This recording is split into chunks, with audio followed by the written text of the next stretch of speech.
Totoo ba nabalitaan ko, Elisa? Nakikipagbarkada ka raw sa lalaki? Kinagi mo? Opo, Itay.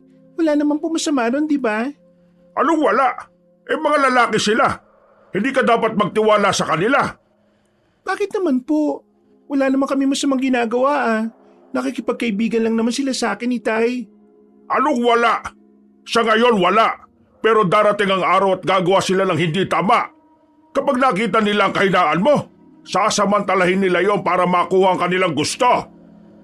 Ano pong ibig niyo sabihin, Itay? Alam mo na kung ano ang aking tinutukoy. Basta, sinasabi ko sa iyo, huwag ka masyadong dumikit dyan sa mga lalaking yan. Albularyo ko, Elisa.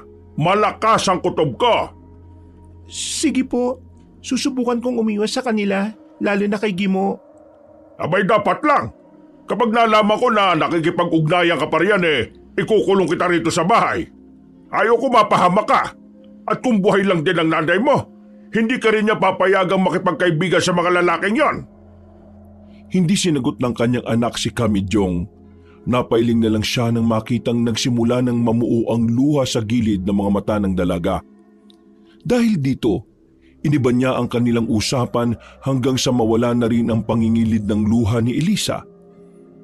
Itay, magpapaalam po sana ako sa inyo. Para saan? Bakit? May pupuntahan ka ba? Opo. Pista sa badyo ng kaibigan ko, si Luisa. Iniimbitahan niya po ako. Nakakaya naman kung hindi ako sisipot doon.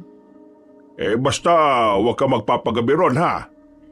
Hindi ko po alam kung makakawi ako ng maaga Pero susubukan ko po, Itay. Ay sige. Para masiguro ko na rin ang kaligtasan mo, susunduin kita mamaya. Baka may mga pasyente pang dumating dito Naku, bakit po ba hindi kayo magpahinga sa panggagamot ninyo? Paano naman kung kayo ang magkasakit? Kailangang nakaantabay palagi Hindi natin alam kung kailan may susumpungin ng sakit. Walang pinipiling oras at lugar ang mga masasamang elemento. Alam ko naman na hindi ako madaling magkasakit. May mga dasal kaming albularyo para hindi kapitan ng sakit Ganun po ba? Ay siya nga pala, Itay. Makikipista po ako Maliligo lang ako sa aalis na rin. Ay sige, mag-iingat ka ron. Huwag kang didikit sa mga lalaki ha. Huwag kang iinom. Ay teka, hindi ba taga roon din si Gimo? Opo, bakit po? Ay nako, sige na, pabayaan mo na. Gumaya ka na. Basta huwag mong kakalimutan ang mga paalala ko sa iyo ha. Opo, Itay. Salamat po. Napangiti na lang si Kamidyong sa kanyang anak. Naisip niya na masisira pa ang mood ni Elisa kung sasabihin pa niya ang patungkol kay Gimo. Minabuti na lang ng albularyo na ihanda ang kanyang mga kagamitan para kung may darating na pasyente ay maasikaso niya kaagad. Makaraan ng halos 30 minutos, nagpaalam na si Elisa. Mag-iingat ka ron, Elisa ha. Huwag kang gagala ng mag-isa. Opo, Itay. Ay sige na, umalis ka na at baka tanghaliin ka. Sobrang init ang panahon ngayon Sige po, Itay. Aalis na po ako. Susunduin kita mamaya kapag madilim na at hindi ka pa nakakauwi. Sige po, Itay. Saktong pagkaalis ni Elisa, dumating ang mag-aaral ni Kamidyong na si Marco. May kasama itong mga pasyente. Kaya inasikaso silang lahat ng albularyo. Dahil naging sunod-sunod ang pasyente ni Kamidyong, inabot na siya ng dilim. Patapos na sana ang kaniyang panggagamot nang sa hindi nila inaasahan may dumating na may kasamang pasyenteng babae na nangingisay at nagsasalita ng Latin. Kamidyong, mukhang sinasapian po ng mga demonyong babaeng yan. Sige na, ihanda natin ang ating kagabitan. Kailangan mapalis kagad natin ang sumapit sa kanya. Mas mainam kung mapapatay natin ang mga jablong nasa loob ng kanyang katawan para hindi na makapanakit pa ng ibang tao. Sige po, Kamidyong. Huwag mong titigan ng mata sa mata ang sinasapian ha. Baka kung hindi mo kayanin sa'yo lumipat yung mga sumapi sa kanya. Napatango naman kay Kamidyong ang kanyang estudyante. Ginamot nila at ginawa nila ang lahat para mapalis ang sumasampa sa loob ng katawan ng babae. Dahil pahirapan ang ginawa nilang kumbate espiritual at nang matigas pa ang mga demonyo, inabot na sila ng madaling araw. Napabuntong hininga na lang si Kami Jong noong nakauwi na ang babae saka ang kanyang mga kasama. Habang nasa ganoong sitwasyon, naalala ng albularyo si Elisa. Ang aking anak, susundin ko pa nga pa pala siya. Pero anong oras na ba? Naku, baka tulog na po yun, Kami Jong. Malapit na mag-alas-3 ng madaling araw eh.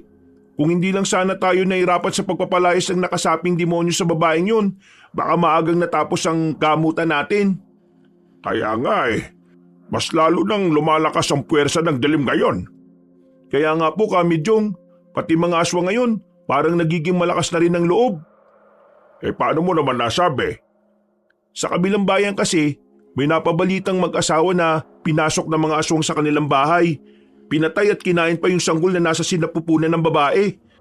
Ay walang ya. Buntis pala ang asawang babae. Sobra na yung mga aswang na yan Kaya nga po, subukan lang nilang pumarito sa baryo natin. Ako talaga makakaharap nila. Kahit na matanda na ako, hindi ko hayaan na maghasik ng lagim ang mga aswang na yan dito sa atin. Dahil pareho nang nakakaramdam ng antok, nagpasya na lang sina Kami Jong at Marco na matulog. Hindi na inalala ng albularyo ang kanyang anak na dalaga. Dahil alam niyang ligtas naman ito sa bahay ng kanyang kaibigan. Kinabukasan, nagising ang albularyo at ang kanyang alalay. Sakto ring nagpaalam si Marco sa kanya nang makita niyang paparating na si Elisa sa kanilang bahay. Namulagat pa ang mga mata ng albularyo nang makita niya kung sino ang kasama nito. Itay, akala ko po ba susunduin niyo ako? Maraming pasyenteng dumating Tapos kanina, inabot pa kami ng madaling araw dahil may dumating na pasyenteng may sapi. Nahirapan kami ni Marco. Buti na lang at napalayas din namin ang demonyong nakasampa sa katawan ng sinasapian. Diyos ko, mabuti naman kung ganun, Itay. Butit walang masamang nangyari. Kasangga ko ang Diyos kaya alam kong hindi niya ako pababayaan sa kahit na anong laban. Teka, bakit ka namang inihatid ng lalaking yon? Hindi ba't... Patawad po pero hindi ko na rin po kayang maglihim sa inyo.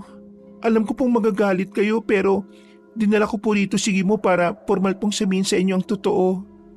Magtatatlong buwan na po kasi kami magnobyo Ano? Totoo ba ang sinasabi mo, Elisa? Gimo?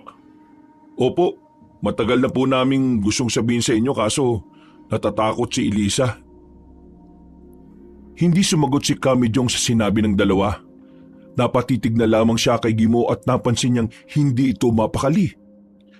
Dahil doon, niyaya niya ang dalawa na pumasok sa kanilang bahay. Wag na po Kami Jong, sa susunod na lang po. May pupuntahan pa kasi ako Inihatid ko lang dito si Elisa para masigurong ligtas siyang makakauwi. Sige po, magpapaalam na po ako Kami Jong, Elisa. Ganun ba? Ikaw ang bahala. Salamat Maraming salamat, Gimo. Kita na lang tayo sa susunod. Nung tuluyan ng makalis si Gimo, pumasok ang mag-ama sa loob ng kanilang bahay. Nang naroon na, naging tahimik ang albularyo. Napatingin na lamang ito sa bintana, kaya nilapitan siya ni Elisa sa kinausap. Napabuntong hininga naman si Kami Jong at napaharap sa kanyang anak. Ilang beses na makitang pinaalalahanan, Elisa. Ang akala ko'y susundin mo ako. Mas malala pa pala itong ginawa mo.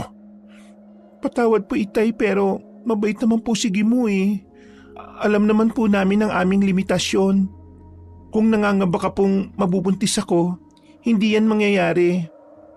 Hindi yan ang pinag-aalala ko. Ang Gimong yan ay may lahing aswang. Hindi mo lang alam kung ano ang kasaysayan ng kanilang pamilya.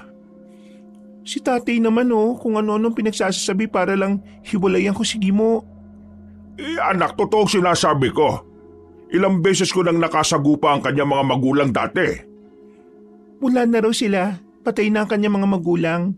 Kaya mag-isa na lang siyang naninirahan sa bahay nila. Hindi na rin daw kasi umuwi yung kumukup sa kanya Malamang, may masama nang nangyari sa mga yun dahil sa kanilang ginagawa. Kaya ikaw Mas maigi kung maaga pa lang ay hiwalayan mo na yung gimong yon. Baka mamaya kung ano pa mangyari sa'yo. Napapailing na lang si Elisa dahil sa sinabi ni Kamijong. Nanindigan ng dalaga na hindi niya hihiwalayan si Gimo sapagkat mabait naman ito at may respeto sa kanya. Nagkwento pa ang albularyo patungkol sa mga pagkakataong nahuli niya ang mga magulang ng binata na nang-aaswang sa kanilang baryo. Dagdag pa niya, may hinala siyang sila ang pinuno ng kanilang angkan dahil sila ang sinusunod ng mga kasamahan nila. Basta, kahit na ano pa sige mo, hindi ko siya hihiwalayan. Mahal ko po siya, Itay, at mahal din niya ako. Ikaw ang bahala. Wala naman akong karapatan para pigilan at baguhin ang nararamdaman mo. Ang sa akin lang, ayaw kitang mapahamak at malagay sa alanganin. Kilatisin mo mabuti ang nobyo mo. Bago pa man mahuli ang lahat. Sige po, Itay. Maraming salamat sa pag-aalala. Huwag po kayong mangamba. Mas kikilalanin ko po siya at nang malaman ko kung karapat-dapat siyang mahalin. Ay mabuti naman kung ganon, anak. Basta, kung may problema, sabihin mo lang sa akin. Handa akong makinig sa'yo. Sige po, yan ang gagawin ko. O paano po, matulog na po muna. O paano po matutulog na muna ako ha? Hindi kasi ako ganong nakatulog kagabi.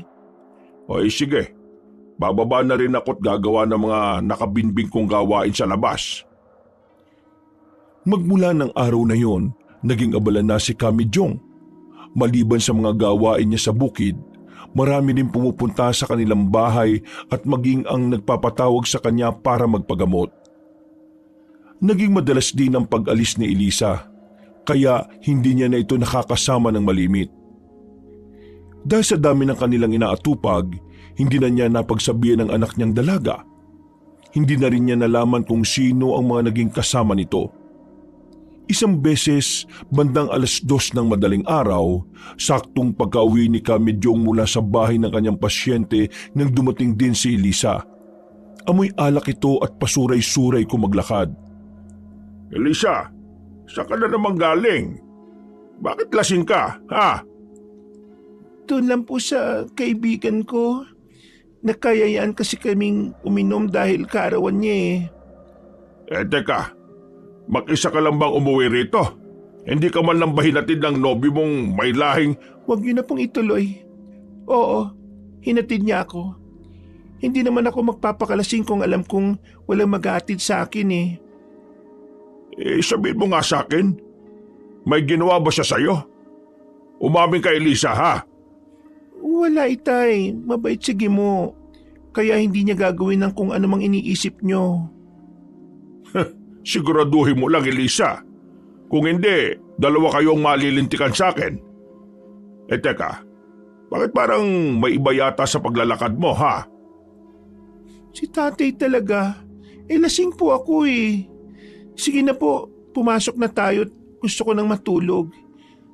Nakatulog na nga ako kanina kaso ginising ako ni Gimo at ihahatid niya daw ako. Ay siya, sige na. Bukas na lang ulit tayo mag-usap. Pagod din kasi ako eh. Pumasok silang dalawa sa kanilang bahay. Agad ding nahiga si Kamijong. Nang makapasok na ang kanyang anak sa kwarto nito, minatyagan niyo ng albularyo. Hindi maiwasan ni Kamijong na makapag-isip ng hindi maganda. Dahil doon, hindi siya nakatulog ng maayos at sa bawat gabing dumaraan ay naging mababaw ang tulog ng albularyo. Labis ang naging pag-aalala niya sa kanyang anak na babae at sa kung ano ang posibleng mangyari rito. Makalipas ang halos 2 linggo, dahil meron siyang gamutan sa kabilang bayan, nagpasya si Kamijong na magpaalam. Ayaw sana niyang tumuloy pero dahil may misyon siya, minabuti niyang huwag alalahanin ng kanyang anak na babae. O Elisa, aalis na ako ha. Maiwan ka rito sa bahay. Huwag kang aalis ha. Baka kung saan ka na naman magpunta at kung ano magyari sa'yo. Bakit po? Saan po ba kayo pupunta? Ilang araw kayo ron? Sa kabilang bayan lang. May misyong gamutan ako ron. Isasama ko si Marco at nang magkaroon ako ng alalay. Dumito ka lang sa ating bahay ha. Mamaya Baka pasukin tayo na magnanakaw kung walang tao rito. Opo, Itay. Ako na pong bahala. At isa pa pala, huwag mong dadalhin dito yung nobyo mo ha. Ano na lang ang sasabihin ng ibang kanayo natin kung malaman nilang dinadala mo rito si Gibo habang wala ako. Opo, wag po kayo mag-alala. Hindi ko siya dadalhin dito. Hindi ko po kayo ipapahiya. Eh, mabuti naman kung ganon. O siya, Elisa, aalis na ako ha. Mag-iingat ka rito. Mag-ingat din po kayo, Itay. Huwag kayo masyadong mapagod ha. Huwag niyong abusuhin ang inyong katawan. Oo na, sige na, Elisa. Babalik na lang ako rito kapag natapos na yung gamutan ko doon. Noong makababa na si Kamidyong sa kanilang bahay, nakaramdam siya ng kaba. Napalingon na lang siya at napangiti nang makita niyang nakadungaw sa bintana si Elisa at pinapanood siya. Kumuway na lang siya sa kanyang anak at nagsimula ng maglakad palayo. Dinaanan niya si Marco sa kanilang bahay at sinabing pupunta sila sa kabilang bayan. Nang naroon na sila, sinimulan nila ang kanilang gamutan. Tumagal sila roon ng 4 na araw. Dahil dinagsa sila ng mga pasyenteng may mga espiritual na sakit. Noong huling gabi na nila sa nasabing bayan, Kamidyong, may paparating ditong pasyente oh. Yung binata, tingnan nyo. Nanlilisik yung mga mata at walang humpay na naglalaway. Hindi ako maaaring magkamali, niyanggaw yan. Kung sinapian siya, nagwawala siya at hindi niya ganong kontrolado ang kanyang katawan. Halika, salubugin natin sila at paupuin natin ang pasyenteng yan sa upuan. Sige po, Kamidyong. Sandali lang po. Ako na pong bahala. Sige, maghintay lang muna kayo ha. Kailangan nating tawasin ang binatang ito. Kung tama ang aking hinala hinawaan siya at sinadyang pasahan ng mutya ng aswang. Tingnan nyo yung lumalabas sa tawas, Kamidyong oh. Tamang hinala natin. Sinadya siyang yang gawin. Sigurado ko na gusto ng aswang na yun na matulad sa kanya yung pasyente. Kinakailangan niyang mailabas ang mutyang nalunok niya. Hindi na natin hahayaang maging ibon pa yan. Kapag nangyari yon, sigurado kong magiging ganap na aswang na ang binatang ito. may kung anong ritual na ginawa ang albularyo. Ipinainom niya sa binatang pasyente ang katas ng mga nakalap niyang halaman. Makaraan ng mahigit 10 minuto, kumuha si Marco ng palangganang may mainit na tubig. Sakto ring nagdududuhal ng binata, kaya isinahod nila sa bibig nito ang palanggana. Walang ano-ano. Yan ang mutya, Kamidyong. Napakabaho. Parang bulok na laman at napakalansa. Huwag mo na siyang amoyin. Alam mo namang mutya ng aswang yan Ay sige na, ilibing mo na yan dun sa may abo. Kailangang hindi yan makalipat sa ibang tao.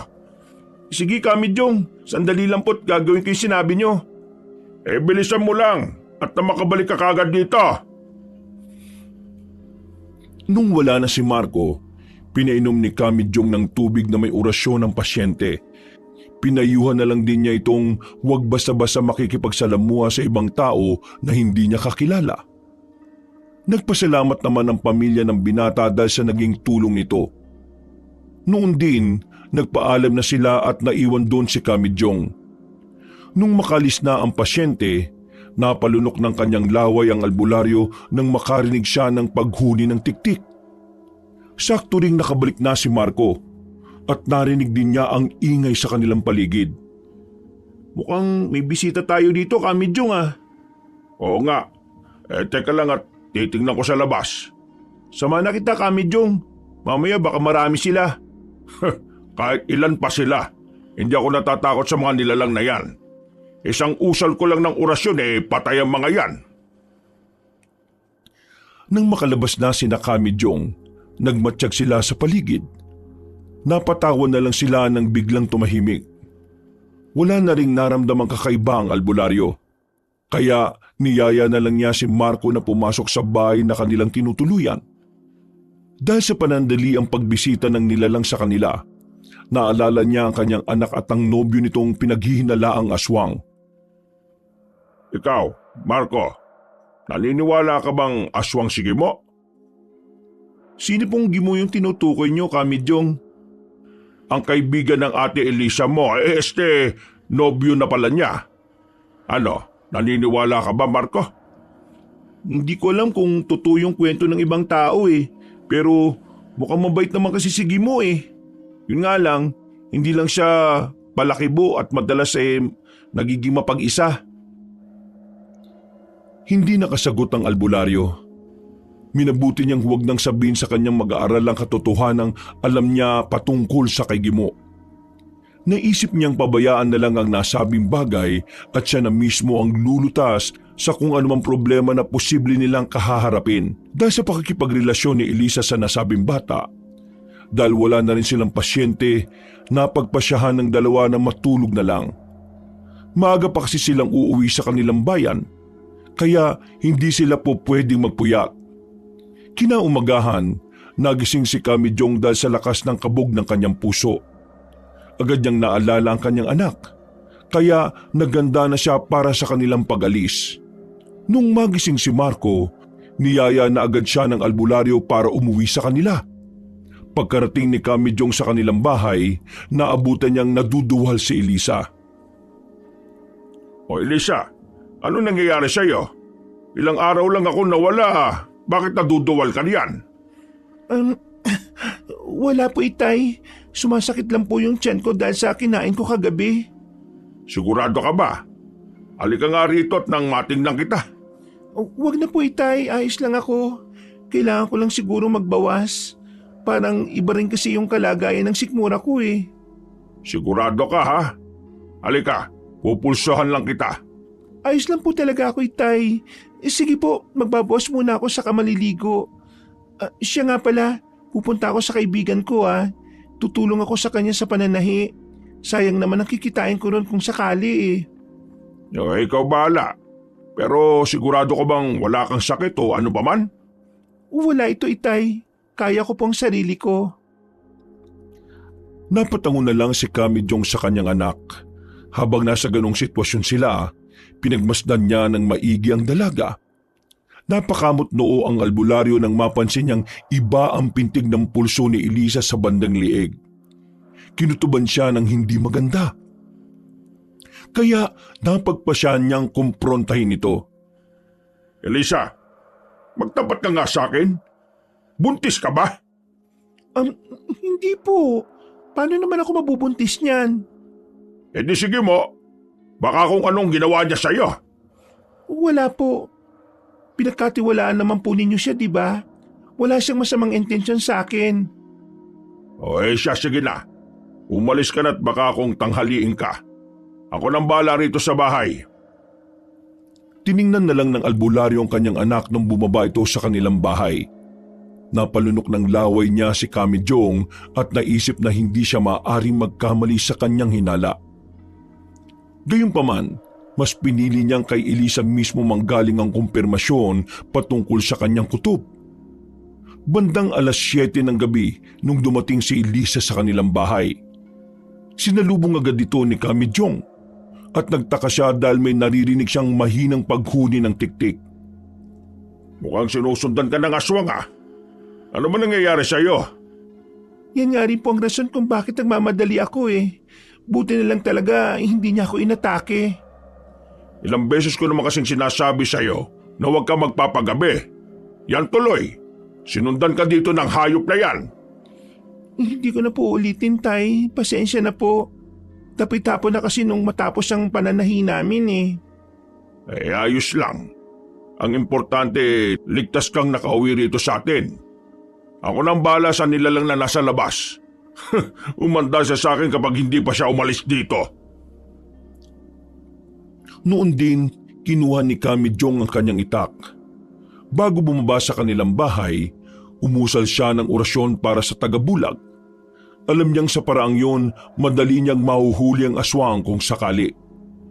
Pagkababa niya, nagmatsyag siya sa paligid. Inikutan niya rin ng 7 beses ang kanilang bakuran. Pero hindi niya nakita ang aswang. Babalik na sana siya sa loob ng kanilang bahay nang may mapansin siyang nakatayo malapit sa malaking puno ng akasya. May kasukalan ng bahaging yon, kaya hindi niya nalaman kung sino ang naroroon.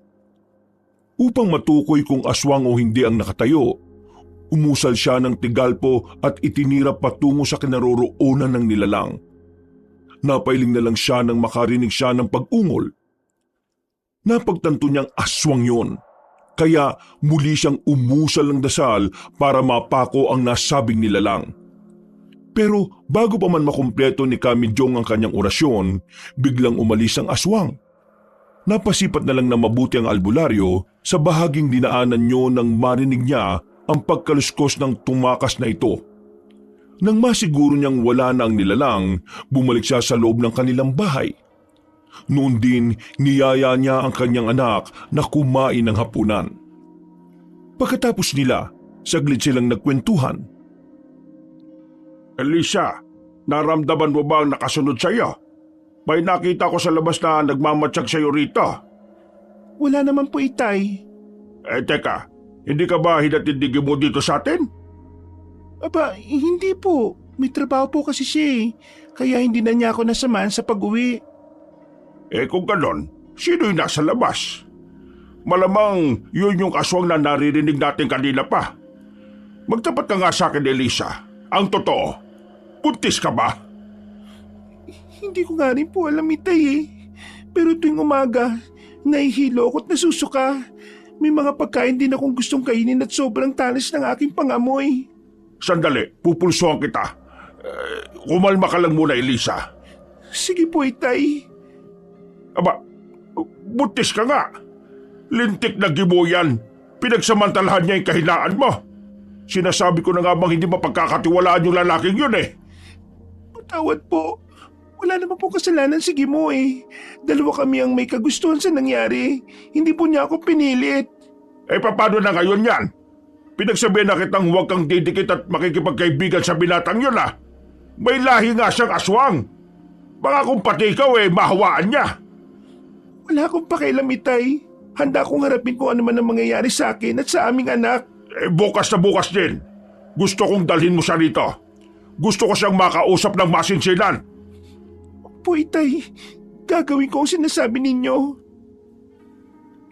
Pagkawika ng dalaga, pumasok siya sa kanyang kwarto. Napatulala na lang si Kamijong dahil sa kanyang nalaman. Hindi niya akalain na totoo ang naging kutob niya. Ang hindi lang niya matanggap ay may dugong aswang ang kanyang magiging apo. Gayunpaman, naisip niya mas importanteng buo ang pamilyang madadatnan ng bata kapag nailuwal na siya ni Elisa. Habang nasa ganung kalagayan, hindi niya maiwasang sisihin ang kanyang sarili. Alam niya na kung hindi niya itinuunang halos lahat ng kanyang oras sa panggagamot, hindi mangyayari yon kay Elisa. Napabuntungin nga na lang siya dahil sa mga nangyari. Nasa kalagitnaan siya ng kanyang pag-iisip nang makarinig siya ng sunod-sunod na pagkaluskos sa paligid. Sinundan yun ng kalampagan sa kanilang bubungan. Itay, merong aswang sa bubong. Tulungan niyo ako. Nandito siya. Sandali. Nandyan na ako, Elisa. Nasaan? Saan bandang aswang? Diyan po. Sumilip dito sa aking hinigaan. Nakita ko ang kanyang mapupulang mga mata. Tumulo din dito sa banig ko ang kanyang laway. Walang yang aswang na yan. Ang lakas ng loob niya para sumugod dito sa bahay natin. Natatakot ako, Itay. Baka kung anong gawin niya sa akin at sa magiging anak ko. Walang masamang mangyayari sa'yo. Akong bahala. Hindi ka kayang saktan ng mga aswang na yan. Dadaan muna sila sa ibabaw ng aking bangkay. Hoy aswang! Kung sino ka man! Umalis ka na rito bago pa man ako makapag-usan ng orasyon. Hindi mo alam kung sino kinakalaban mo. Alis! Sa halip na umalis, mas nanggigil pa ang aswang. Mas nilakasan niya ang pagkalampag ng bubong hanggang sa halos matuklap na yun. Nakaramdam ng galit si Kamijong. Kaya ipinagpatuloy niya ang pagmumura sa nasabing nilalang. Kung ano-anong pagbabanta na rin ang sinabi niya sa aswang hanggang sa tuluyan na itong lumipad palayo. Hanggang sa mga panahong yon, nanginginig pa si Elisa dahil sa takot. Kaya nilapitan siya ng albularyo. Huwag ka matakot. Hindi kita pababayaan. Sisiw lang sa akin ang aswang na yon. Pero baka po hindi na niya ako tigilan, Itay. Hindi na babalik yon. takot lang niya makasagupa ako. Sige na, magpahinga ka na at matutulog na rin ako. Pero itay, Huwag kang matakot. Magmamatsyag ako sa paligid. Sige na, matulog ka na. salamat po itay. Basta ang sinabi ko ha, bukas din, iharap mo sa akin ang gimo na yan. Opo, sige po. Pumasok na rin si Kami Jong sa kanyang silid at minabuting magpahinga. Dahil sa banta ng aswang, naging mababaw lang ang kanyang pagtulog. Kinabukasan, maagang nagising si Kami Jong. Tinawag niya si Elisa, pero wala na ito sa kanyang silid. Minabuti na lang ng albularyo na maglagay ng mga pangontra sa mga bintana nila at pintuan. Pero nang maalala niyang may lahing aswang nga si Gimo, minabuti niyang alisin na lang ang mga yon at baka kung ano pang isipin ng ama ng kanyang magiging apo. Saktong pagkabaklas niya ng mga pangontra, nakita niyang paparating ang kanyang anak na dalaga, kasama ang nobyo nito. Nung makalapit na ang dalawa sa kanya, Elisa, Gimo. Oh, nandito na pala kayo. Halika kayong dalawa sa loob at kailangan nating mag-usap. Tayo na Gimo, pumasok na tayo at makapaganda na rin ako na makakain mo. Sige na, Gimo. Huwag ka na mahiya. Hindi ako galit. May mga bagay lang akong gustong klaruhin. sige po, maraming salamat po. Dito ka muna umupo sa tabi ko, Gimo. Halika. Itay, ano po bang inyong gustong sabihin sa amin? Gusto kong mapagdiskusyonan natin ang patungkol sa dinadala mo, Elisa. Gusto kong malaman kung ano ang plano ni Gimo. Ano pong ibig niyong sabihin, Kami Jong? Hindi pa ba nasasabi sa iyo ni Elisa? Sa totoo niyan, Itay, hindi ko pa po nabubuksan ng ganyang topic sa kanya. Kung galon, hayaan niyong ako na ang maglahat patungkol sa nangyayari sa iyo. Gimo, nagdadalang tao ang anak ko. At alam ko na walang ibang magiging ama ng kanyang dinadala kundi ikaw. Talaga po? Ibig niyong sabihin magiging tatay na ako? Totoo bang narinig ko, Elisa? Bakit hindi mo naman kagad sinabi sa akin yan? Totoong sinabi ni tatay, magkakaroon na tayo ng anak. Bala ko naman talagang sabihin sa'yo kaso nang malaman ni tatay na buntis ako, gusto niyang ipatawag ka. Kaya dito ko na lang din sinabi sa'yo. Ang gusto ko sana mangyari, magpakasal kayo bago pa man tuluyang lumaki ang tiyan ni Elisa. Ayokong malagay sa kahihiyan ng anak ko. Ano na lang ang sasabihin sa akin ng mga tao kung nagkataon? Opo, Kami Jong. Magpapakasal po kami sa lalo madaling panahon. Magiging tatay na ako. Magkakaroon na tayo ng anak. Pinagplanuhan nila ang magiging kasal ng magnobyo. Napagkasunduan nila na sa West na lang magpakasal. Sa halip na sa simbahan. Dahil alam naman ng albularyo kung ano ang posibleng rason. Pumayag na lang siya at hindi na nag-usisa pa. Magmula rin nung mga panahong yon, sa bahay muna nila Kami Jong nanirahan si Gimo.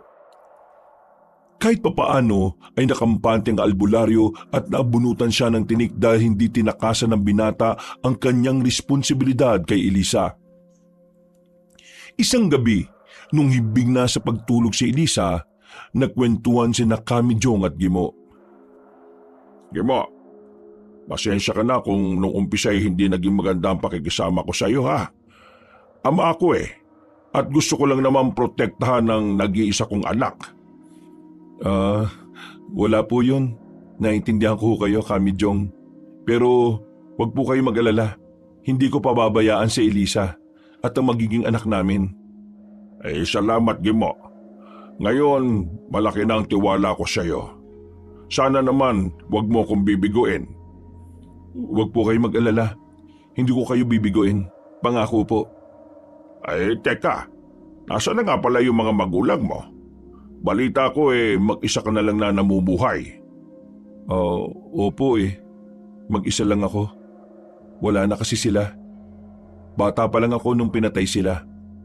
Hindi ko na nga matanda ng kanilang mga itsura Kawawa ka naman pala. Pinatay? Bakit pinatay? Anong kasalanan nila? Hindi ko nga rin po alam eh. Pero ayon sa isang matandang kumupkup sa akin, pinatay raw sila ng mga aswang. Pinatay ng aswang? Ano naman ang motibo ng aswang at pinatay nila ang iyong mga magulang? Ha? Ano? Ewan ko ba? Baka po naging hadlang ang aking mga magulang sa kung ano man ang plano ng mga aswang. Mga walang hiya sila. Hindi nila inisip na may isang batang mawawala ng ama't ina dahil sa kagagawan nila. Talagang napakawalang hiya ng mga aswang na yan. Minsan ko na rin silang nakaharap at napatunayan ko ang kanilang pagiging walang hiya. Hindi na nakasagot si Gimo. Dahil sa takbo ng kanilang kwentuhan, nagpasya na lang ang albularyo na huwag nang ituloy ang pag-uusisa niya patungkol sa pagiging lahing aswang ng binata.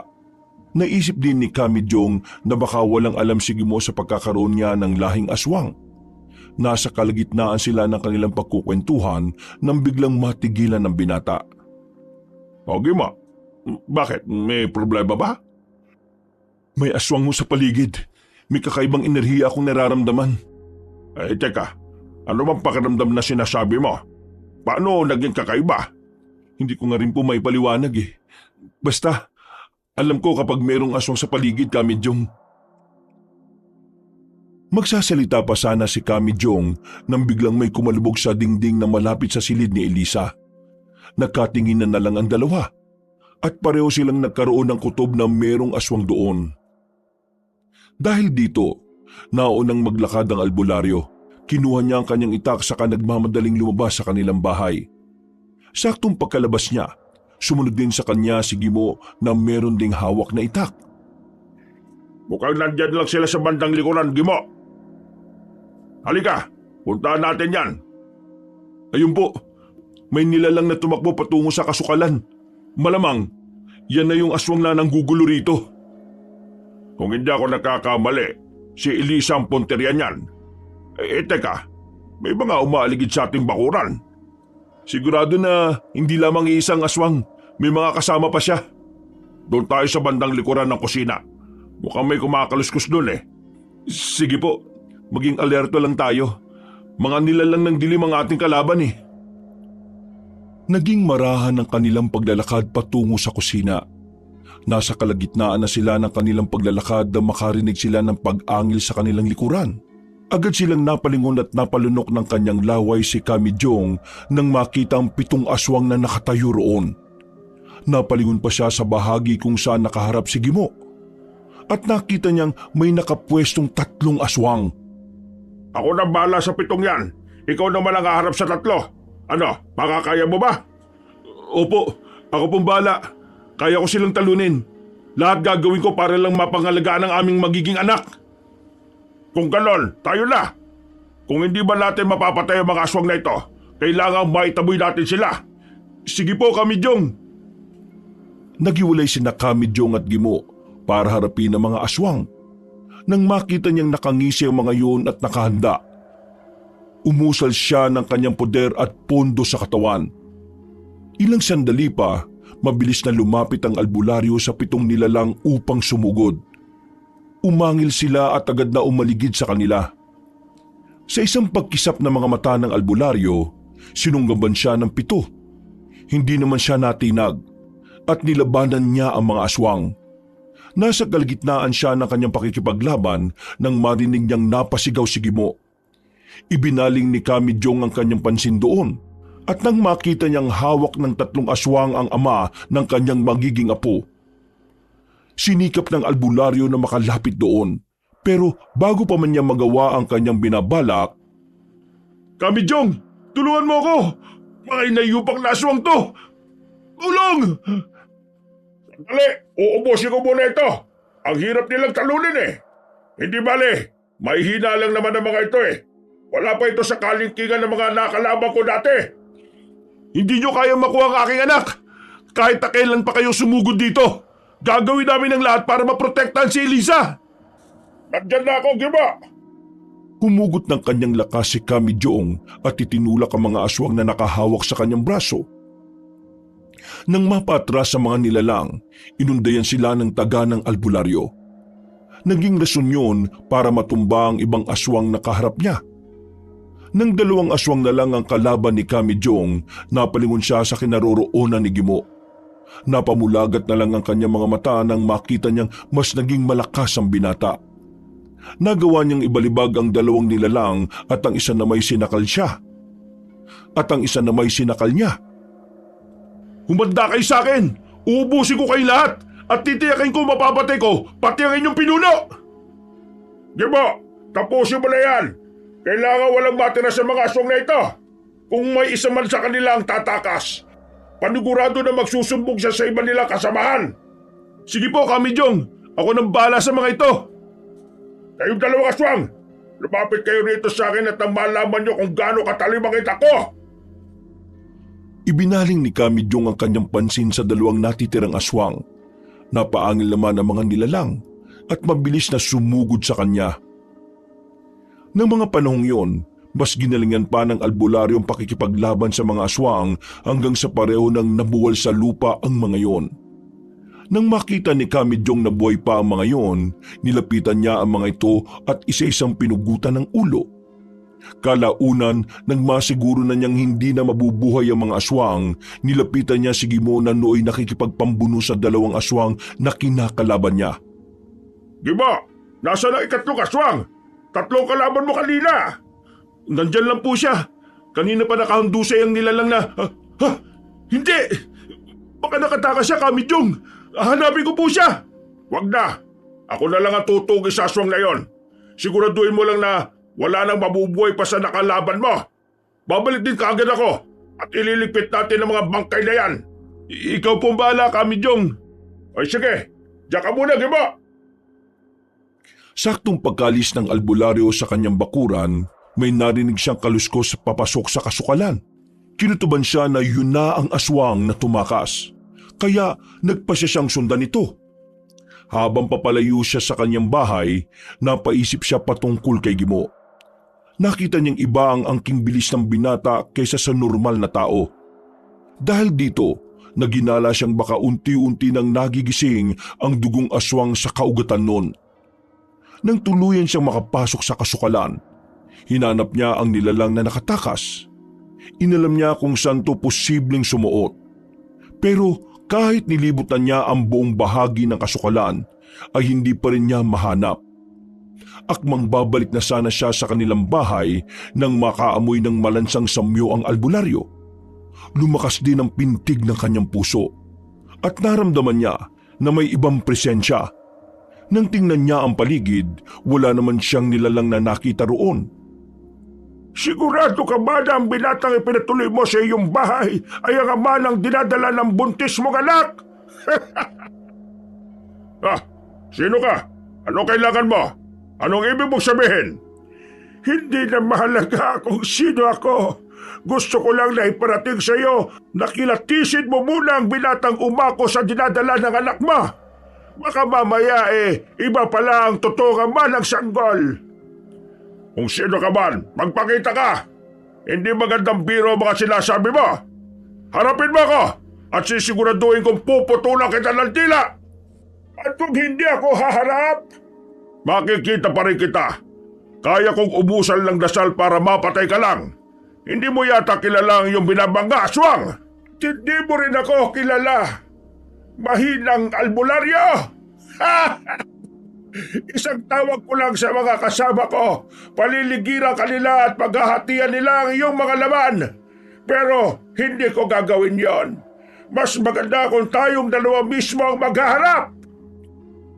Nang panahong yon, nakarinig ng mahinang lagatik ng sanga si Kamejong. Napatingala siya at napamura na lang nang makitang nakalambitin doon ng isang aswang na may nagbabagang mga mata. Bago pa man makailag ang albularyo, nahulog na sa kanya ang nasabing nilalang.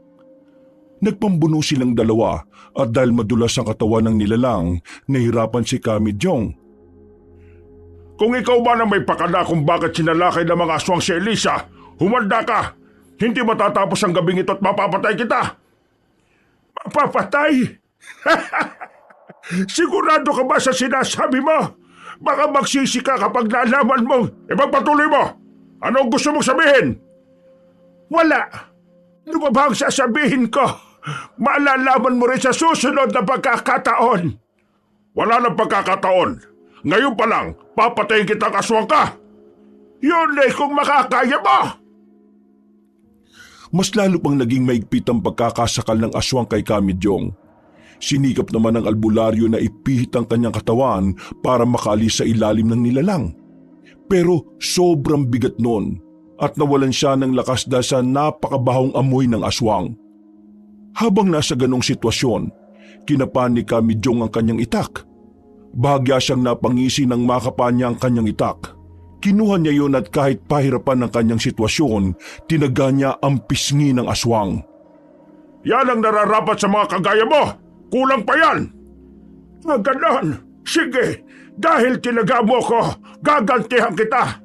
Bubulagin ko ang kaliwang mata mo para magkaroon din ako ng alaala sa iyo. Bago mo magawa yan, ito pa ang para sa iyo. Aray, walang iya kang aswang ka. Papatayin kita. Tandaan mo ang gabing ito. Kung kailan ka binulag ng isang aswang, tandaan mo ang pangalang Sepio. Pagkawika ng aswang, nagmadali siyang umalis. Hindi naman agad nakagalaw sa kanyang pwesto si Kamidyong at napasapon na lang siya sa kanyang kaliwang mata dahil sobrang hapdi nito. Napansin niya ring naging iba na ang kalidad ng kanyang paningin. Kaya nalaman niyang binulag nga siya ng nasabing aswang. Napamura na lang siya at isinumpa niya sa kanyang sarili na gagantihan niya ang nilalang na nagpakilalang Sepio sa kanya. Bumangon siya pero hindi agad siya naglakad pabalik sa kanilang bahay. Napatulala si Kamidyong nang maisip niya ang sinabi ng aswang patungkol sa dinadala ng kanyang anak sa sinapupunan nito. Naisip niyang kumprontahin si Gimo patungkol doon. Pero nag-aalangan siyang baka masira ang relasyon nila ni Elisa. Nang medyo nawawala na sa isipan ni Kamidyong ang tinura ni Sepio sa kanya, minabuti niyang bumalik na sa kanilang bahay. Nang makita ng albularyo si Gimo na nakaupo sa unang baitan ng hagdanan, lumapit siya sa binata. Hanggang sa mga oras na yon, patuloy pa rin ang pagdurugo ng mata ni Kamidyong at tinakpan niya na ito ng kanyang kamay. Kamidyong, bakit dumudugo yan at may kinakasagupa akong aswang sa loob ng gubat nung sinundan ko ang nilalang na tumakas? Hindi ko akalaing mas malakas siya kaysa sa mga kauri niyang umatake sa atin. Halip po kayo sa loob at subukan po natin gamutin yan. Wag na. Ako na lang ang bahala. Bulag na itong kaliwang mata ko. Walang hiyang aswang yon. Kung nakapaghanda ko baka napugutan ko siya ng ulo. Malas lang yan dahil binuhay pa niya ako. Matatandaan po ba ninyo yung aswang na umatake sa inyo kung sakaling makita ulit kayo? Hindi. Pero binanggit niya sa akin ang kanyang pangalan. At hinding-hindi ko yung makakalimutan. Ano po bang pangalan niya, Kamidyong? Sepio. Yun ang sinabi niyang pangalan niya. Huwag lang siyang magkakamaling magpakita ulit sa akin. Sisiguraduhin kong mamamatay siya. Sepio po? Sigurado po ba kayo? Oo. Klaro sa aking pandinig ang pagkakabanggit niya ng kanyang pangalan. Bakit? May kilala ka bang aswang na gano'n ang pangalan, Gimo? Wala po. Wala akong kakilalang ganyan ng pangalan. Hindi naman po kasi ako madalas na makihalubilo sa ibang tao Sigurado ka bang wala kang kakilala? Bakit parang kilala ka niya? Umamin ka nga sa akin, Gimo. Totoo bang... Wala na. Nagbibiro lang ako. Teka. Bakit hindi mo iniligpit yung mga bangkay nang wala pa ako? Pasensya na po. Baka kasi may ibang taong dumaan dito at kung ano pang isipin sa atin Mabuti naman kung ganon. Teka. Saan mo ba itinapon yung mga bangkay ng aswang na yon? Hindi pa ba nagigising si Elisa? Doon po sa may ilog ko tinapon. Baka inaanod na nga po yun At saka si Elisa, tulog pa rin po. Hindi nga niya siguro naramdaman yung pagpunta rito ng mga aswang Buti naman kung ganon. Matatakotin pa naman yon. Baka kasi makaapekto sa bata yung matakot siya ng sobra. Oo nga po Tayo na. Pumasok na muna tayo sa loob. Hugasan ko itong sugat ng malagyan ng bendahe. Sige po, Kamidyong. Pinauna ng albularyo na maglakad si Gimo at pinagmasdan ito. Habang nakatitig sa kanya, napansin niyang parang may kung anong pangambang namuo sa loob ng binata. Napaisip na lang si Kamidyong na darating din ang panahon na magkakaalaman sila kung ano ang totoo. At mangyayari lang yon kung magkakaharap silang tatlo. Siya, si Gimo, at ang aswang na nagpakilalang si Sepio. Pagkapasok nila sa kanilang bahay, sakto ring lumabas sa silid niya si Elisa. Oh, saan naman kayo nanggaling? Bakit payusan kayong pareho? Ay, sa labas lang. Meron lang inasikaso. Bakit po? May mga aswang na naman po ba? Napapadalas na yan ah. Oo, binala ka nga nilang pasukin eh. Paniguradong gusto nilang kunin yung anak natin. Mga walang hiya talaga mga aswang na yun. Kung kaya ko lang lumaban sa kanila, ako mismong papatay sa mga yon. Pabayaan mo na. Nagawa na naming iligpit ang mga hayop na yon. Buti na lang talaga't nandito si Gimo. Meron ako nakatulong. Teka Itay, anong nangyari sa mga mata ninyo? Bakit ba nagkaganyan yan? Huwag mo sabihin kagagawan niya ng aswang. Oo, Elisa. Kagagawan nga ito ng aswang. Biglaan niya akong inatake. Kaya hindi ako nakapaganda. Nang nagawa na niya akong ibabawan binulag niya ang kaliwang mata ko gamit ang kanyang matulis na kuko. Nagawa niyo bang patayin yung aswang na yon? Hindi. Pero hindi na bale. Darating ang araw na makakaharap din kami. At sa pagkakataong yon, malalaman natin kung hanggang saan ang kanyang lakas at kakayahan. Hindi na sinigot ni Kamidyong ang kanyang anak, kaya pumunta siya sa kanyang silid para kumuha ng gamot. Nang nasa loob na siya ng silid, sinubukan niyang gamutin ang kanyang sugat. Napailing na lang siya nang mapagtanto niyang hindi na niya tuluyang mapapagaling ang kaliwang mata niya at tuluyan na itong mabubulag. Dahil sa naramdaman na pagod ng albularyo, minabuti na lang muna niyang magpahinga. Alam niyang wala na ring mangyayari kay Elisa. Dahil maliban sa kasama na nito si Gimo, hindi na rin babalik ng gabing yun ang aswang. Ang tanging inaalala lang ni Kamidyong ay ang patungkol sa sinabi sa kanya ng asawa na nagpakilalang si Sepio. Sa pagdaan ng mga araw, nanatili roon si Gimo para tumulong sa pagbabantay sa paligid. Wala namang aswang na sumugod sa kanila, pero hindi pa rin siya gaanong kampante. Dumaan ng mga araw at linggo hanggang sa dumating ang kabuwanan ni Elisa. Nasa kalagitnaan ng kanyang pagtulog si Kamidyong nang bigla siyang magising. Nakaramdam siya ng sobrang init, kaya bumangon siya at binuksan ang bintana. Saktong pagkabukas niya, nakita niyang lumabas sa kanilang bahay si Gimo. Nagtaka naman ang albularyo kung ano ang gagawin ng binata sa ganong oras ng gabi. Dahil dito, minabuti niyang sundan yon hanggang sa... Anong ginagawa mo rito, Gurang Sepio? Nandito ko para bantayan ang aking anak. Anong pinagsasabi mo dyan? Matanda ka ng hayop ka. Matanda ka na. Wala kang galang sa akin ha. Baka nakakalimutan mo. Ako ang kumupkaw sa iyo magmula nung mamatay ang mga magulang mo. Wala akong pakialam. Huwag mo lang din pakikialaman ang magiging anak ko. Magkakamatayan tayong dalawa. At matapang ka na ngayon kaysa sa akin. Ngayon pa lang, pwede kitang patayin. Di subukan mo. Pero kapag bumaliktad ang ating sitwasyon, alam mo na ang kapalaran mo. Yan ay kung mapapatay mo ako. Isa lang naman ang hiling ko Gurang Sepio, lubayan mo na ako at pati na si Elisa. Akin lang siya at ako ang ama ng kanyang dinadala. Paano mo naman nasigurong ikaw nga? Naalala mo ba ang gabi nung lumabas ka para umihi? Noong minsang natulog sa bahay mo si Elisa. Pumasok ako sa silid ninyo at ginaya ko ang mukha mo. Ngayon, sabihin mo sa akin na ikaw na nga ang ama ng dinadala niya.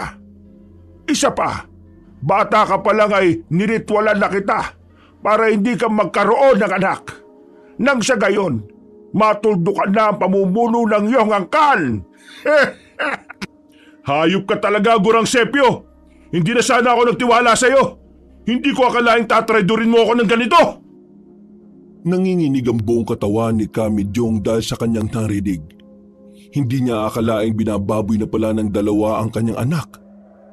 Tiningnan niya ng maigi ang kausap ni Gimo at napakuyom siya ng kanyang kamao nang malaman na yun din mismo ang aswang na bumulag sa kanyang kaliwang mata. Hindi na niya napigilan ng kanyang galit, kaya lumabas siya sa kanyang pinagtataguan para kumprontahin ang dalawa. Mga hayop kayo! Anong ginawa niyo sa anak ko? Iningatan ko siya ng higit sa 2 dekada. Pagkatapos, pagsasamantalahan niyo lang ng dahil sa inyong pansariling interes? Kamijong, ikaw? Anong ginagawa mo? Ikaw ang dapat tatanungin ko. Ano ginagawa mo rito at ano kaugnayan mo sa aswang na yan? Kung gayon, tama ang hinala ko noong na may lahing aswang ka. Hayaan niyo ako magpaliwanag, Kamijong. Huwag ka nang maglahad ng iyong mga rason. Narinig ko na ang lahat ng inyong napag-usapan at alam kong hindi ikaw ang ama ng dinadala ni Elisa, kung hindi ang aswang na ito. Hindi po totoo sinasabi ni Gurang Sepio. Ako po talagang... Huwag kang maniwala sa bintang na yan. Akin ang dinadala ng anak mo, Medyong. Kailangan kong may pagpatuloy ang aking lahi. Ang lahi ng mga malalakas na uri ng aswang. At itong sige mo, wala siyang kakayahan na makapagpunla sa isang babae. Mahal ko si Elisa at alam kong akin ang kanyang dinadala. Kahit na ano pa man ang sabihin mo, Gurang Sepio. Huwag kang maniwala sa kanya, Kamijong. Puro kasinungalingan ang sinasabi ng aswang na yan. Huwag mo nang ipagkaila. Ramdam ko ang lukso ng dugo ng sanggol na nasa sinapupunan ng dalaga. At ikaw, albularyo, gusto mo bang pati ang kanang mata mo ay bulagi ka? Subukan mo. At nang malaman mo kung anong makakaya kong gawin sa mga tulad ninyo. Bakit? Anong magagawa mo? Darating ang panahon at makukuha ko ang anak ko. Walang sino mang makakapigil sa akin, kahit na ikaw, Medyong. At bakit? Sa palagay mo ba'y hahayaan kitang angkinin ang aking anak? Ilang beses ko lang sinasabi sa'yo, hindi mo anak ang nasa sinapupunan ng nobya mo. Gimo, kung talagang mahal mo nga si Elisa, ipagtatanggol mo siya at pati na ang sanggol na nasa sinapupunan niya. Tama po kayo, Kamijong. Kailangan mapangalagaan ko ang aking anak mula sa anumang panganib kagaya ni Gurang Sepio. Noon din ay napatras si Kamijong. Inihanda na lang niya ang kanyang sarili sa kung anumang mangyayari. Walang ano-ano. Nakita niyang nagbago ng anyo si Gimo. Naging isang mabalahibong nilalang ito na merong nagbabagang mga mata at mahabang mga kuko. Napaangil din ang binata at napalingon pa sa kanya. Sa hindi inaasahan, sumugod si Gurang Sepio kay Gimo. Sumenyas naman si Kamijong sa binata. Kaya humarap yon sa matandang aswang. Naglaban silang dalawa at nanatiling nakatayo roon ang albularyo habang nanunood sa kanya. Dahil sa kanyang nalaman, nagdalawang isip siya kung tutulungan niya si Gimo o hindi. Sige, Gimo! Ipakita mo sa akin kung gaano mo kamahal ang anak ko. Patayin mo ang aswang na yan at nang maging tahimik na ang iyong buhay. Huwag ka mag-alala. Hahanapan ko ng paraan para mapagaling ka. Ako po ang bahala sa aswang na ito, Kamijong. Hindi kita bibiguin. Titiwala ka pa talaga sa albularyong yan. Alalahanin mo kung hindi dahil sa akin, patay ka na ngayon, Gimo. Ikaw ang mamamatay. Matanda ka na at kailangan mo na magpahinga ng habang buhay. Nakalimutan mo yata ang mga aswang tayo. Habang tumatanda, mas lalo tayong lumalakas. Nagpatuloy ang labanan ni Gimo at Gurang Sepio. Kahit pa na mas malakas sa matandang aswang, hindi naman nagpatalo sa kanya si Gimo. Pero kalaunan, dahil mas biyasa sa pakikipaglaban na matanda, nagawa niyang ibabawan at sakalin ang binata. Nakita naman ni Kamijong na alanganin ang sitwasyon ni Gimo. Pero hinayaan na muna niya ito. Ano, Medyong? Hindi ka matutulong dito? Hahayaan mo na lang bang mamatay ang kinikilala mong ama ng iyong apo? At bakit ko siya tutulungan? Magpatayan kayong dalawa kung gusto ninyo. Alam ko rin namang makakaya ka niya. Kaya hindi na kailangan ni Gimo ng tulong ko. Umata ka sa akin, Gurang Sepio. Kung alam ko lang na ganito kahinatan ko, hindi na sana ako nagtiwala sa iyo. Patay mo na yung Gimo at tumuwi na tayo. Gagamutin kita sa abot ng aking makakaya. Masalaga, Medyong. Kakampi ka ba ni Gimo o kalaban? Teka, may gusto ko sabihin sa iyo, binata. Tumahimik ka! Ano akala mo? Magpapatalo ako sa iyo? Diyan ka nagkakamali! Humugot ng kanyang lakas si Gimo at noon din sinubukan niyang ipihit ang katawan ng matandang aswang. Nanlamban pa si Gurang Sepio sa binata. Pero nang lumaon, napagtagumpayan ni Gimo ang kanyang gustong gawin. Nung nabuwal na sa lupa ang matandang aswang, umibabaw si Gimo sa kanya at buong lakas itong sinakal. Habang sinasakal ng binata si Gurang Sepio, inipit niya ang dalawang kamay nito. Kaya hindi makagalaw ang nasabing nilalang. Matagal na rin ako nagtitipi sa pagmamaliit mo. Ngayon, sabihin mo kung sino sa atin ang mas malakas. Bakit? Sino ba siya inakala mo? Malabang ako!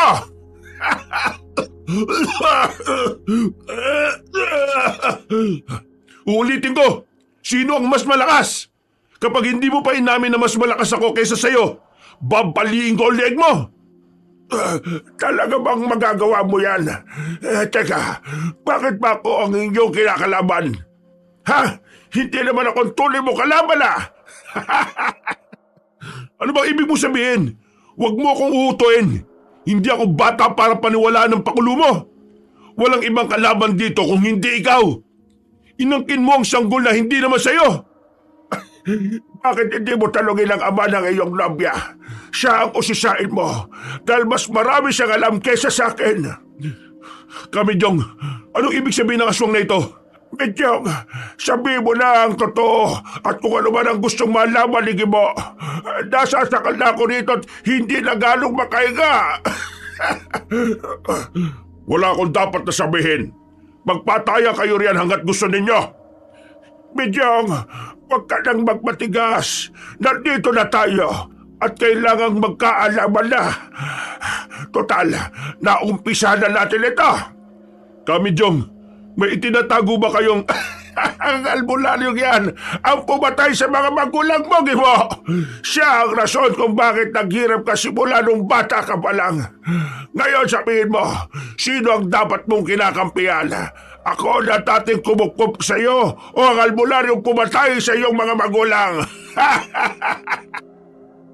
Hindi nakasagot si Gimo. Napaangil siya.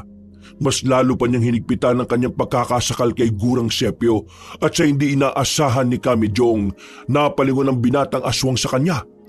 Mabalasik ang pagkakatitig nito at may namumuong galit. Pasimple na lang na inihanda ng albularyo ang kanyang itak para kung sakaling sugurin siya ni Gimo ay meron siyang panlaban dito. Ilang sandali pa, binitiwan ng binatang aswang si Gurang Sepio at tumarap siya kay Medyong. Anong binabalak mo ngayon? Susugurin mo ako? Kung naniniwala ka riyan sa matandang aswang na yan, sige. Halika rito tayong dalawa magtuos. Sabi mo sa akin ang totoo, Kamidyong. Ikaw ba talagang pumatay sa aking mga magulang? Ano lang, Medyong?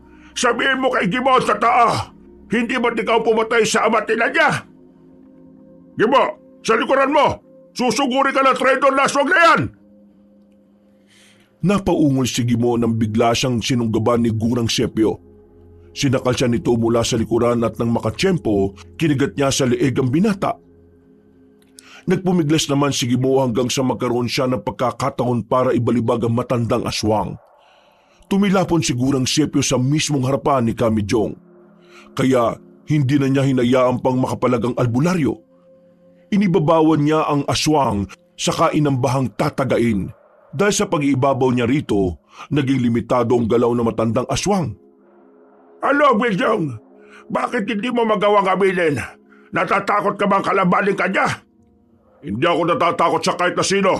Lalo na kung kagaya ninyo ang aking makakalaban. Sige, kung talagang hindi ka natatakot, bakit hindi mo ituloy ang pagtaga sa akin?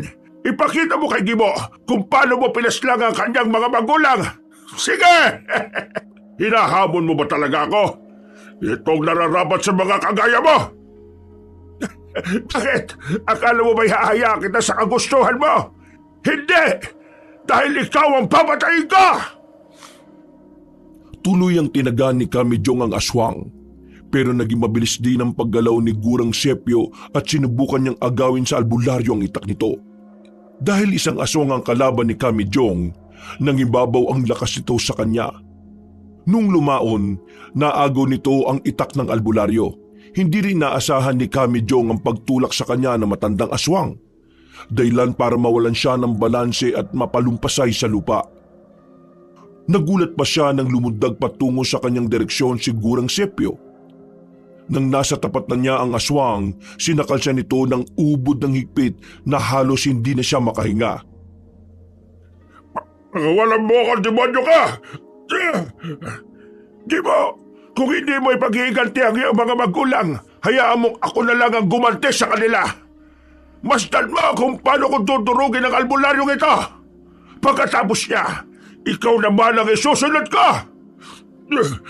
Napakasama mo talaga. Ang mga kagaya mo hindi dapat binibigyan ng karapatan para mabuhay rito sa mundo. Sinasakal na kita ng maigpit pero nagagawa mo pa rin magsalita. Tingnan natin kung ano pa katagang lalabas sa bibig mo.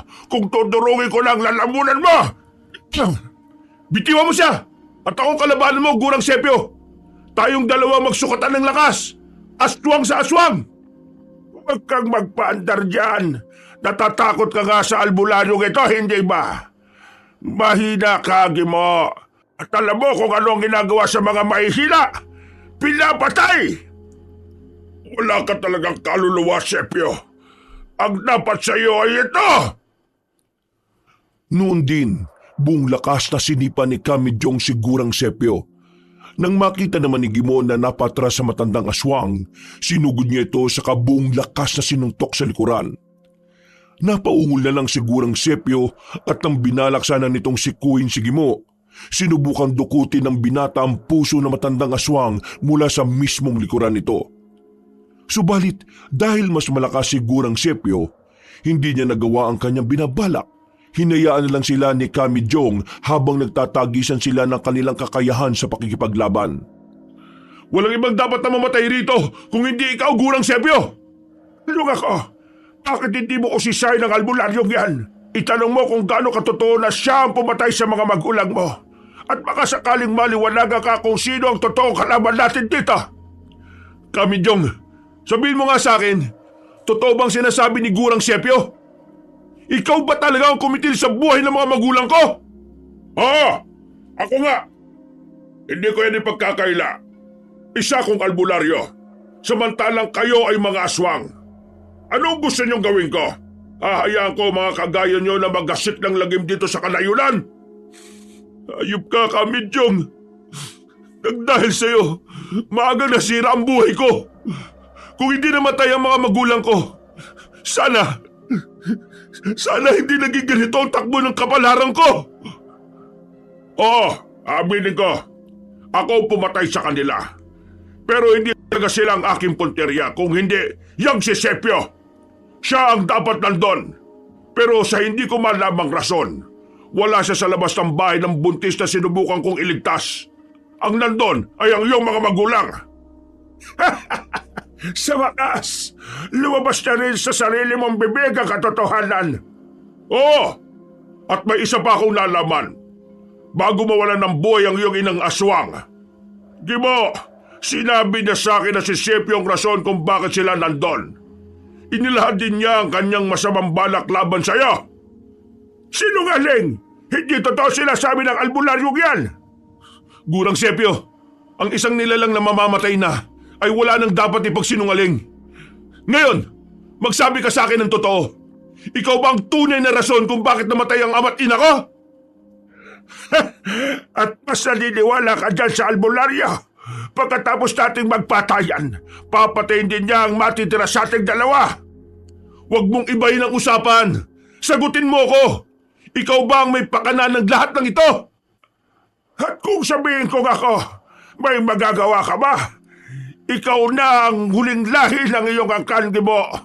Ikaw, kapag namatay ka, tuluyan ko nang makukuha ang pinakamataas na rango sa ating uri. Ayup ka. Ikaw pala talaga may pakana ng lahat ng ito. Kaya ako naghirap. Ngayon, pagbabayaran mo ang ginawa mong kasalanan. Napansin ni Kamijong na mas naging agresibo si Gimo. Kaya bahagya siyang napangiti. Lalo ring naging mainit ang labanan ng dalawang aswang. At nakita pa ng albularyo na nasusugatan na silang pareho. Habang nasa ganoong sitwasyon, nakita ni Kamijong na nadidihado na ang binatang aswang. Hahakbang sana siya para tulungan ito pero... Kamijong! Umalis na po kayo rito! Pabayaan niyo na ako! Kaya kong talunin ng aswang na ito! Hindi, Gibo. Pabayaan mong tulungan kita. Pambawi ko na rin dahil sa ginawa ko. Hindi ko sinasadyang mapatay ang mga magulang mo. Tinawag lang talaga ako ng aking tungkulin bilang taga-protekta ng mga tao laban sa mga masasamang nilalang. Oo, naunawaan kita. Kaya sige na, umalis na po kayo rito at dalhin niyo si Elisa. Pakiusap po, ipagtanggol niyo ang anak namin, ang inyong magiging apo. Si Elisa, kung ganon, sige, ililigtas ko siya. Huwag mo kayaang matalo ka ng aswang na yan. Patayin mo ang sepyo na yan. Puro kayo daldalan. Kaysa ang lupalop ka pa magtatago, Mijong. Mahanap kita. Kapag napatay ko ang binatang ito, kayo ang susunod ko. Ang apo mo lang ang matitirang buhay at pagdating ng panahon, kukunin ko ang anak ko! Hindi mo siya anak! Hindi ako naniniwalang ikaw ang ama ng dinadala ni Elisa. Sige na po, Kamijong! Iligtas na ninyo ang mahal ko! Hindi na sumagot ang albularyo. Nagmadali siyang umalis para umuwi sa kanilang bahay. Nang nakalayo na siya sa kinaroroonan ng dalawang aswang na naglalaban, nakarinig siya ng mga paghiyaw. Kinutuban ng hindi maganda si Kamijong, kaya mas lalo pa niyang binilisan ng kanyang paglalakad. Pagkarating niya sa kanilang bahay, agad niyang ginising si Elisa na nooy sobrang himbing ang pagkakatulog. Halika na, Elisa. Kailangan natin makalis dito. Bakit po, Itay? Teka, nasan po si Gimo? Hindi na importante yon. Sa ngayon, ang mahalaga ay ang makaligtas ka at ang sanggol na nasa sinapupunan mo. Ano pong nangyari? Bakit hindi magandang nangyari? May hindi ba magandang nangyari kay Gimo? Saka ako na ipapaliwanag. Sa ngayon, kinakailangan nating iwan ang bahay na ito. Baka nasundan ako ng mga asong at mangalib kayo ng sanggol na nasa sinapupunan mo. Tara na, anak! Kahit na hindi alam ni Kamijong kung saan sila pupunta, mas pinili niyang umalis sila sa kanilang bahay. Sa paraang yun, masisiguro niyang ligtas ang dinadala ni Elisa. Pagkababa nila sa kanilang bahay, nagmadali siyang maglakad patungo sa patay na balon. Alam ng albularyo na mababaw lang yon, kaya naisipan niyang dun itago ang kanyang anak. Dahil luma na rin ang disenyo ng balon, hindi mahirapan ang sino mang bababa. Gawa ng may batong nagsisilbing hagdan doon. Hindi po kaya delikado para sa akin to, Itay? Mas delikado kung maabutan ka ng mga aswang. Kukunin nila ang sanggol na yan. Kukunin? Hindi nila papatayin? Tama ang narinig mo. Kukunin nila ang anak mo dahil... sige na, Elisa. Bumaba ka na muna sa balon. Sandali, aalalayan kita. Sige po, Itay. Hindi ako papayag na makuha nila ang anak ko. Nasaan na po pala si Gimo? Bakit wala siya rito? Nilabanan namin ang aswang at nakiusap siyang iligtas ka. Huwag ka mag-alala. Susunod siya rito pagkatapos siyang patayin yung aswang. Pero paano niya malalabanan na mabagsik na nilalang na yun? Wala siyang laban sa... Alam mo na kung anong sagot dyan. Pero huwag kang mangamba. Pagkatapos ng lahat na ito, gagamutin ko siya at nang maging normal na tao na siya. Inalalayan ni Kamijong si Elisa hanggang sa tuluyang makababa sa balon. Nung makapwesto na roon ang dalagang buntis, nagpasya ang albularyo na bumalik sa ibabaw para magbantay.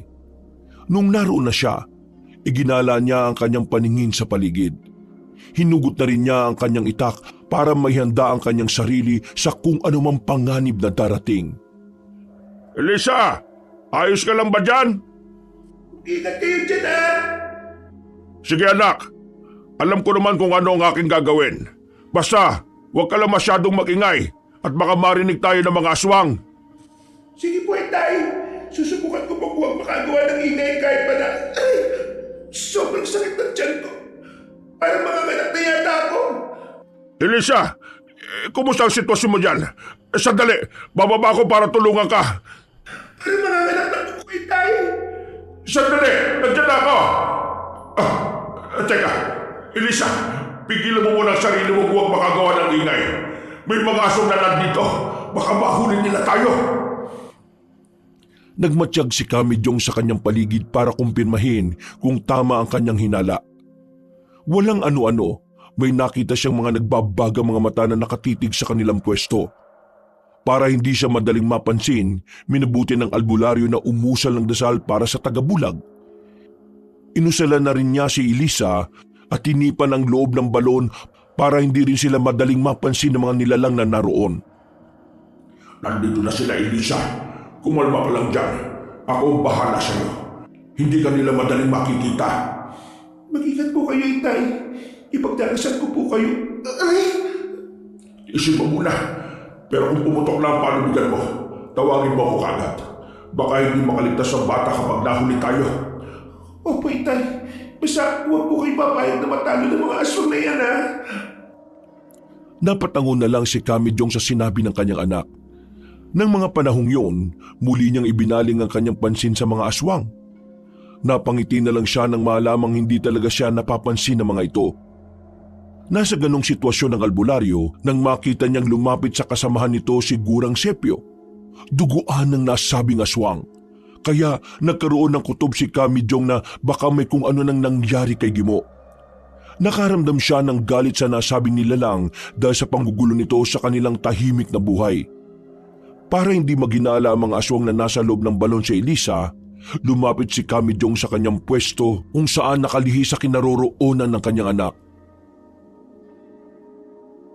Sepio, ako ba hinahanap mo? Nandito ako. Nandiyan ka pala, Duwag. Bakit ka tumakasa? Para iligtas ang anak mo. Wala akong pakialam sa inyo. Ang gusto ko lang na makuha ay ang aking bunga.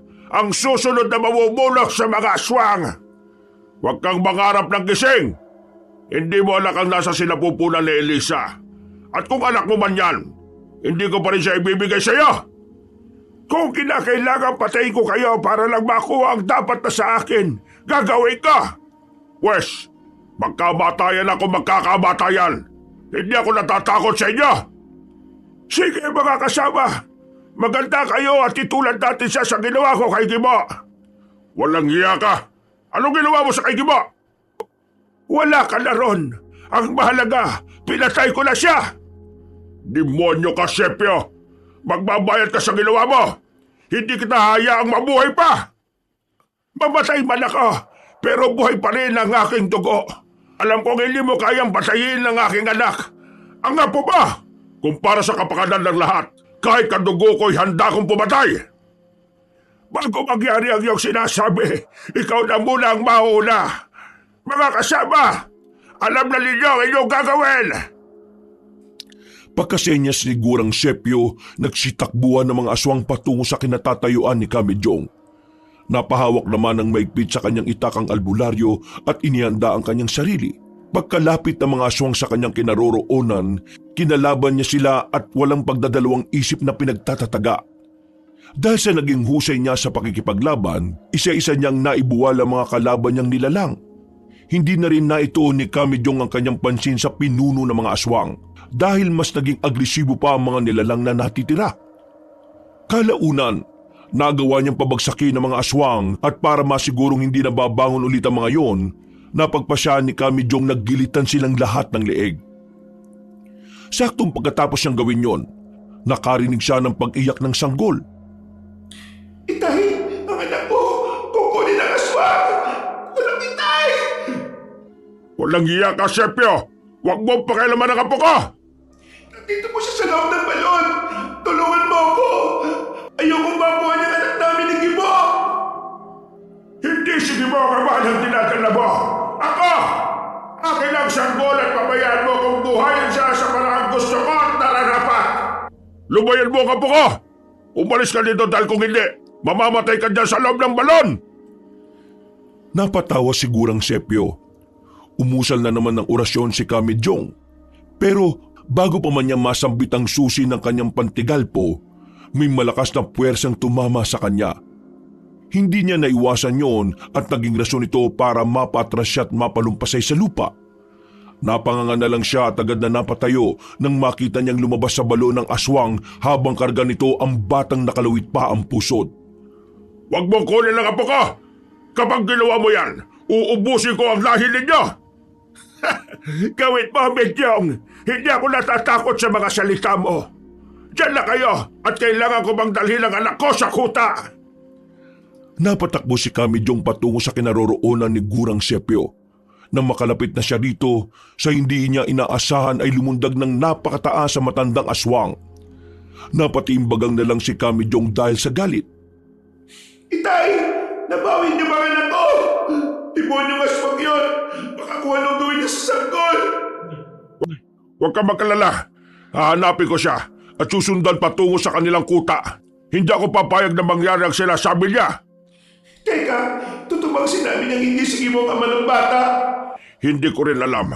Pero malalaman natin yan kapag nabawi ko ng sanggol at napatay ang mga aswang na yon. Sana buhay pa si Gimo at makatagpo ko siya ulit. Kailangan natin ng paliwanag niya. Sige po, tulungan niyo po ako, Itay. Gusto ko umakyat at mahanap pa rin ang anak ko. Sige, tutulungan kitang makakyat dito. Pero mag-isa akong pupunta sa kuta ni Sepio. Pero baka kumapano kayo, Itay? Kaya ko ang sarili ko. Magpahinga ka na lang muna sa bahay natin. Wala nang aswang na susugod sa atin dahil nakuha na niya ang kanyang pakay. Inalalayan ni Kamijong ang kanyang anak na hanggang sa mga oras na iyon ay umiiyak. Nang makakyat na sila, hinatid ng albularyo si Elisa sa kanilang bahay.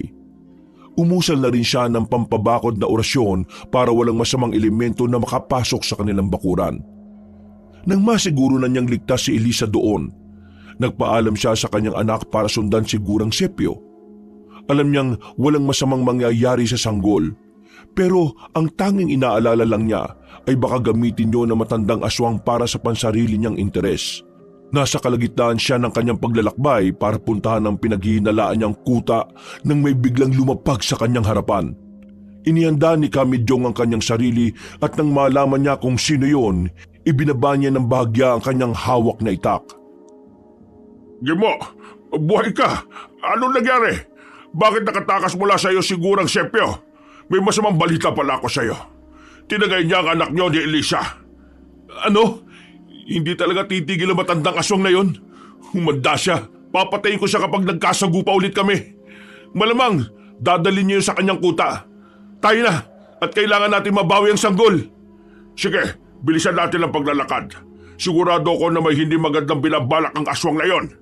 Pero teka, ano nangyari sa naging laban niyo ni Gurang Sepio? Natalo niya ako.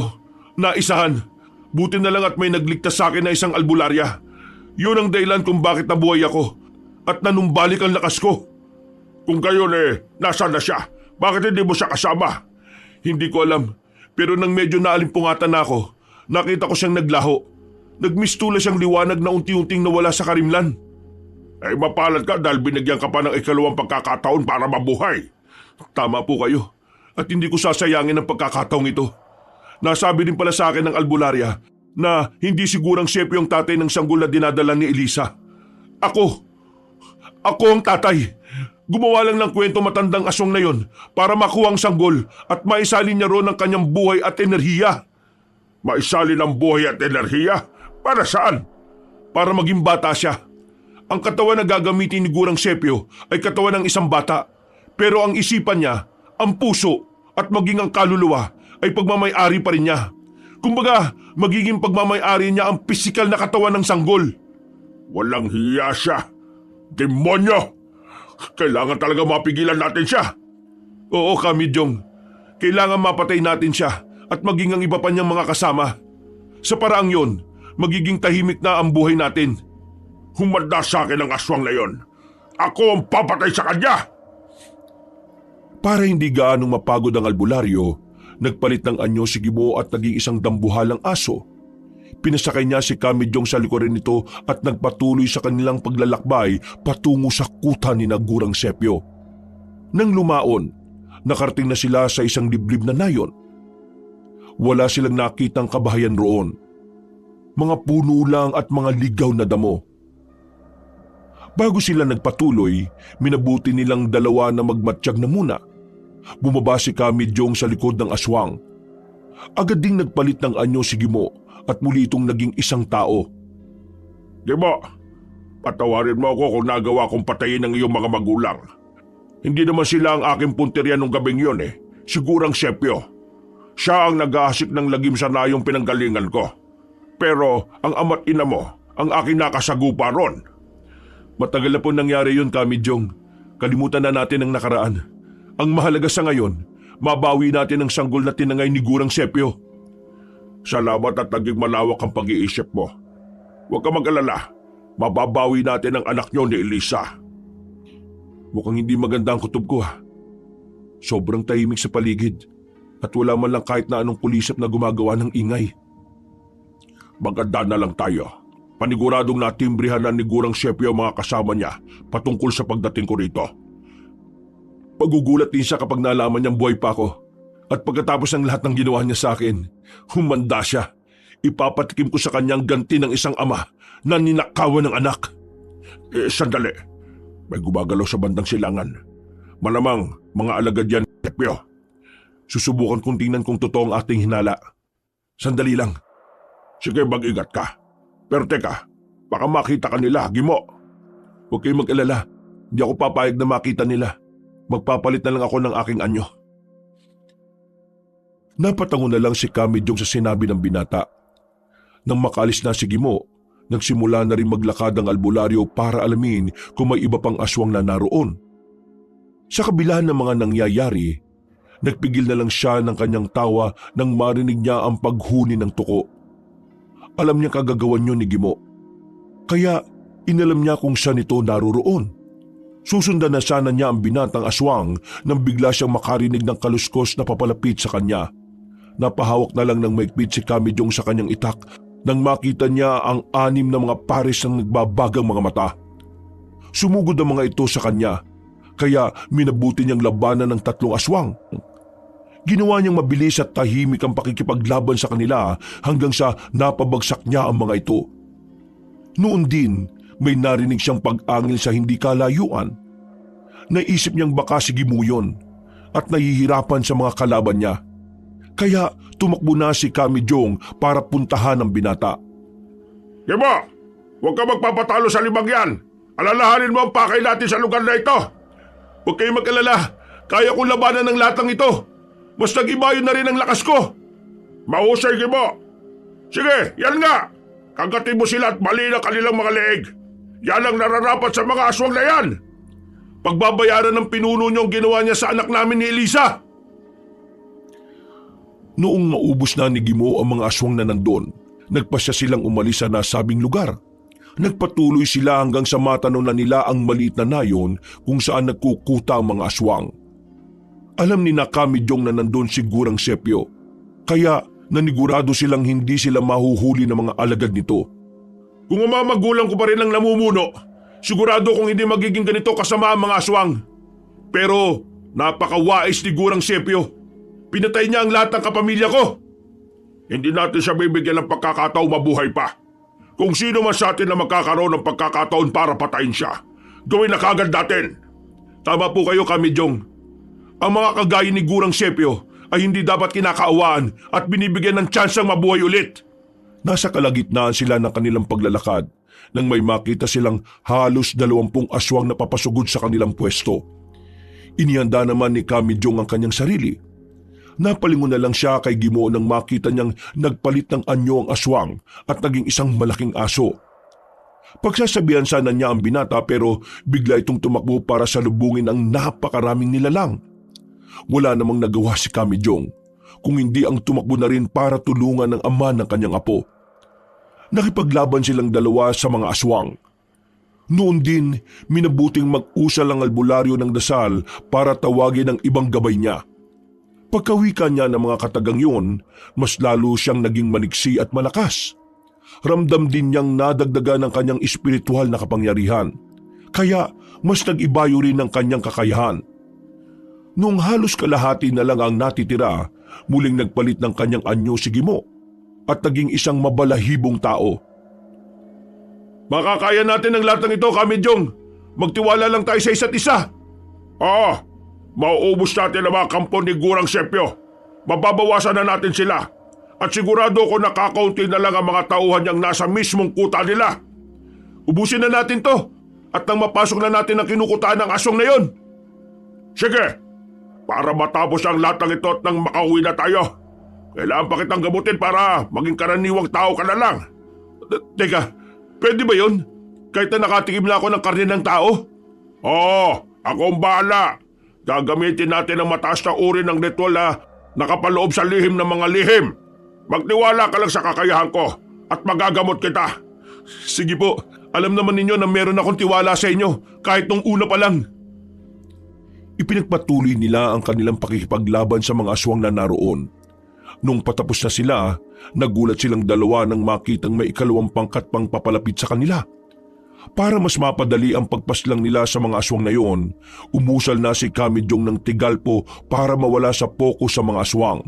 Namulagat na lang ang mga mata ni Gimo nang makita niya ang mga nilalang mismo na papalapit sa kanila ang naglaban at nagpatayan. Tayo na! Hayaan na lang natin sila magpatayan. Ang sino mang aswang na lalapit sa kanila ay susugurin din ng mga yan. Dumiretso na tayo sa kuta at nang mabawi na natin ang anak ninyo. Ang galing po talaga ninyo, Kamidyong. Tayo na po. Baka bumalik pa sa wastong pag-iisip ang mga nilalang na yan eh. Araw lang ang may kakayahang makapagpabalik sa kanila sa katinoan. Kung masisinagan sila ng araw, mawawala ng bisa ang tigalpo ko sa kanila at magiging tao sila. Yun nga lang, dahil sa kapangyarihang taglay ng araw, mamamatay rin silang lahat.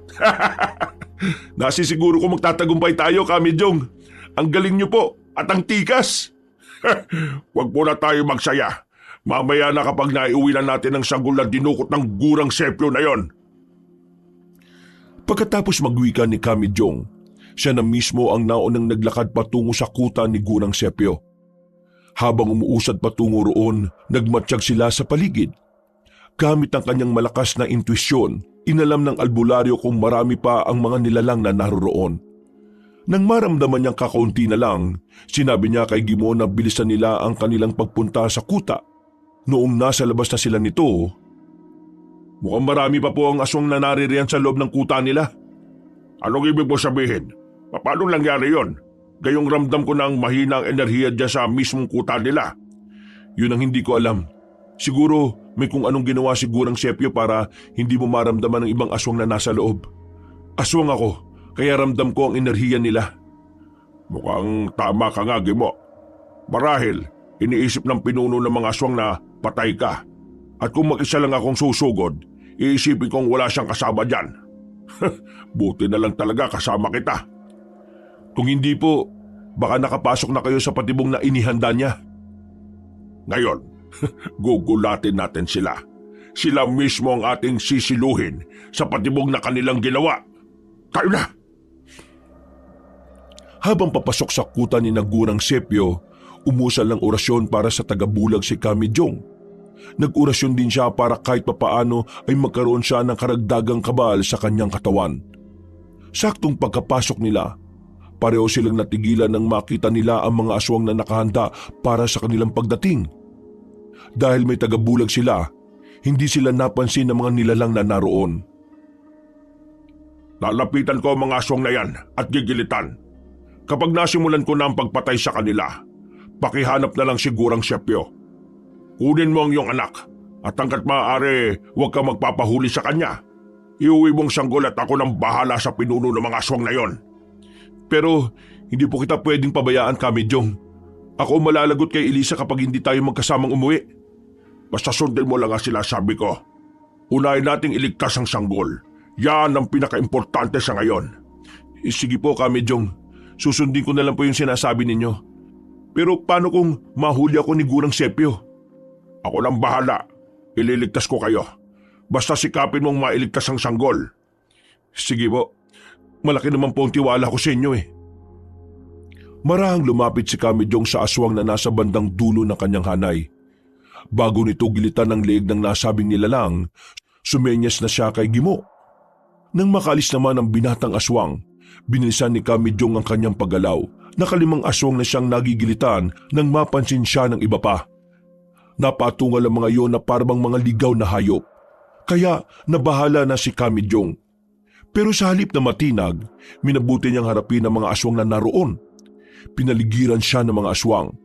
At sa isang pagkisap ng mga mata, nilusob siya ng mga ito. Nilabanan naman sila ni Kamijong hanggang sa... Sinasabi ko na nga ba pumunta ka rito para iligtas ang apo mo, Midyong. Huwag kang mag-alala. Aalaga ako siya at hindi niya kayo kailangan. Ikaw ang hindi namin kailangan. Alam ko na kung anong totoo at hindi ikaw ang tunay na ama ng sanggol na iniluwal ni Elisa. Hayop ka, Sepio. Magbabayad ka sa ginawa mo. Nasakutan na kita, pero ang talas pa rin ang dila mo. Ano akala mo?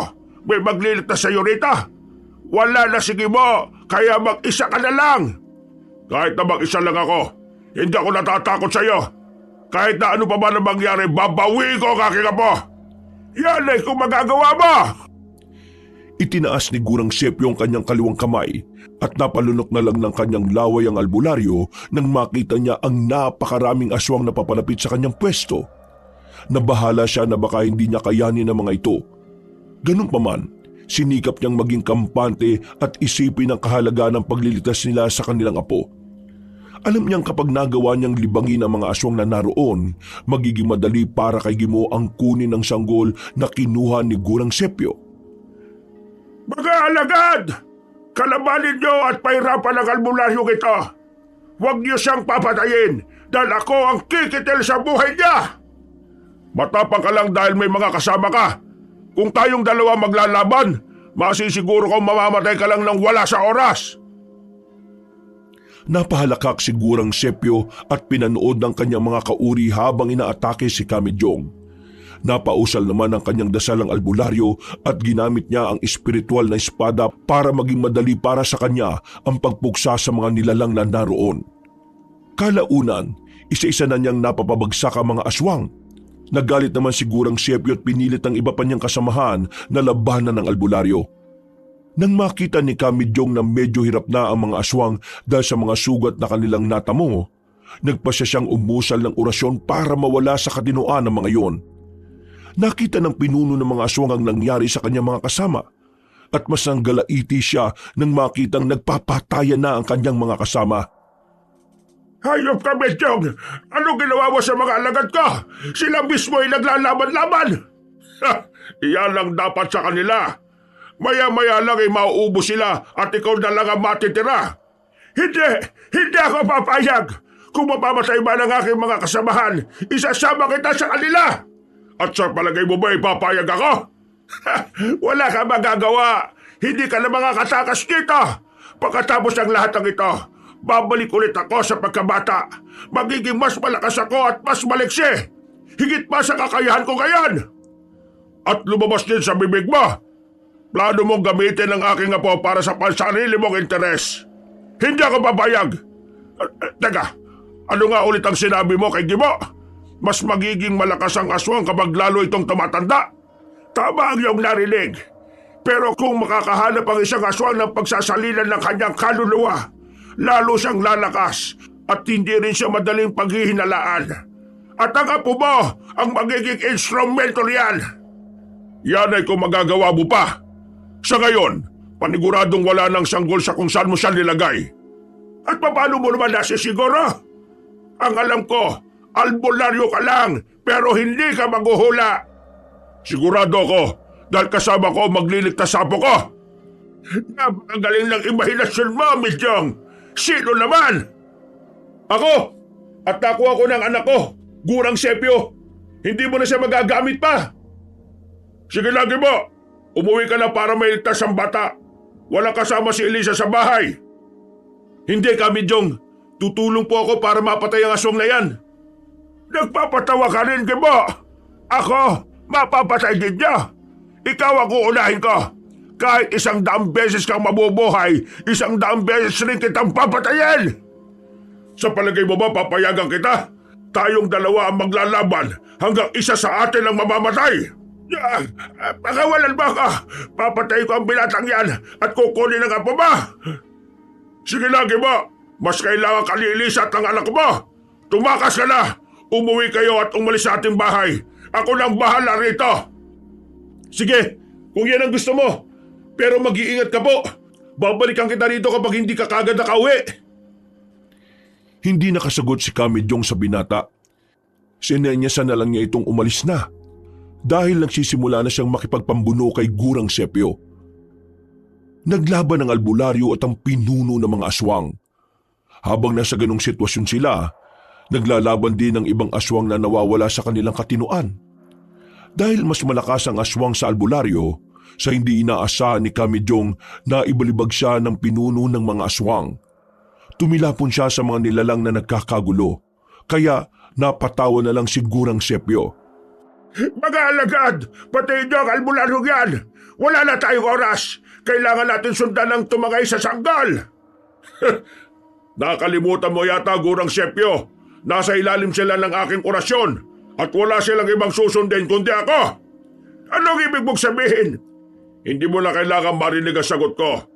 Mga aswang, sugurin niyo ang inyong pinuno at kalabanin siya hanggang sa maglaho ang kanyang laman, balat at dugo! Napasigaw na lang ng malakas ang aswang nang sugurin siya ng mga kauri nito. Nakipaglaban siya roon, pero naging mas agresibo ang kanyang mga alagad. Ninais sana ni Kamijong na sundan si Gimo, pero naisipan niyang siya mismo ang papatay sa pinuno ng mga aswang para masiguro niyang hindi na ito muling mabubuhay pa. Mautak ka talaga, Milchong, pero saan ka kaya dadalhin ang utak mo na yan, ha? Talagang mautak ako. Ihintayin ko na lang na manghina ka dahil sa kagagawa ng mga alagad mo. At kapag nangyari yan, hindi na ako mahirapang gilitan ka sa liig. Nang marinig ni Gurang Sepyo ang sinabi ni Kamijong, sinikap nitong maubos sa mga aswang na umaatake sa kanya. Nanood lang ang albularyo habang isa-isang pinapatay ng pinuno ng mga aswang ang kanyang mga alagad. Kalaunan, nagawang ubusin ni Gurang Sepyo ang mga kasamahan niyang umaatake sa kanya. Napangisip pa siya nung napatingin siya sa albularyo. Hindi naman nabahala si Kamijong dahil sa ginawa ng aswang. Ano? Nagulat ka? Akala mo ba ipapayagan kitang magtagumpay?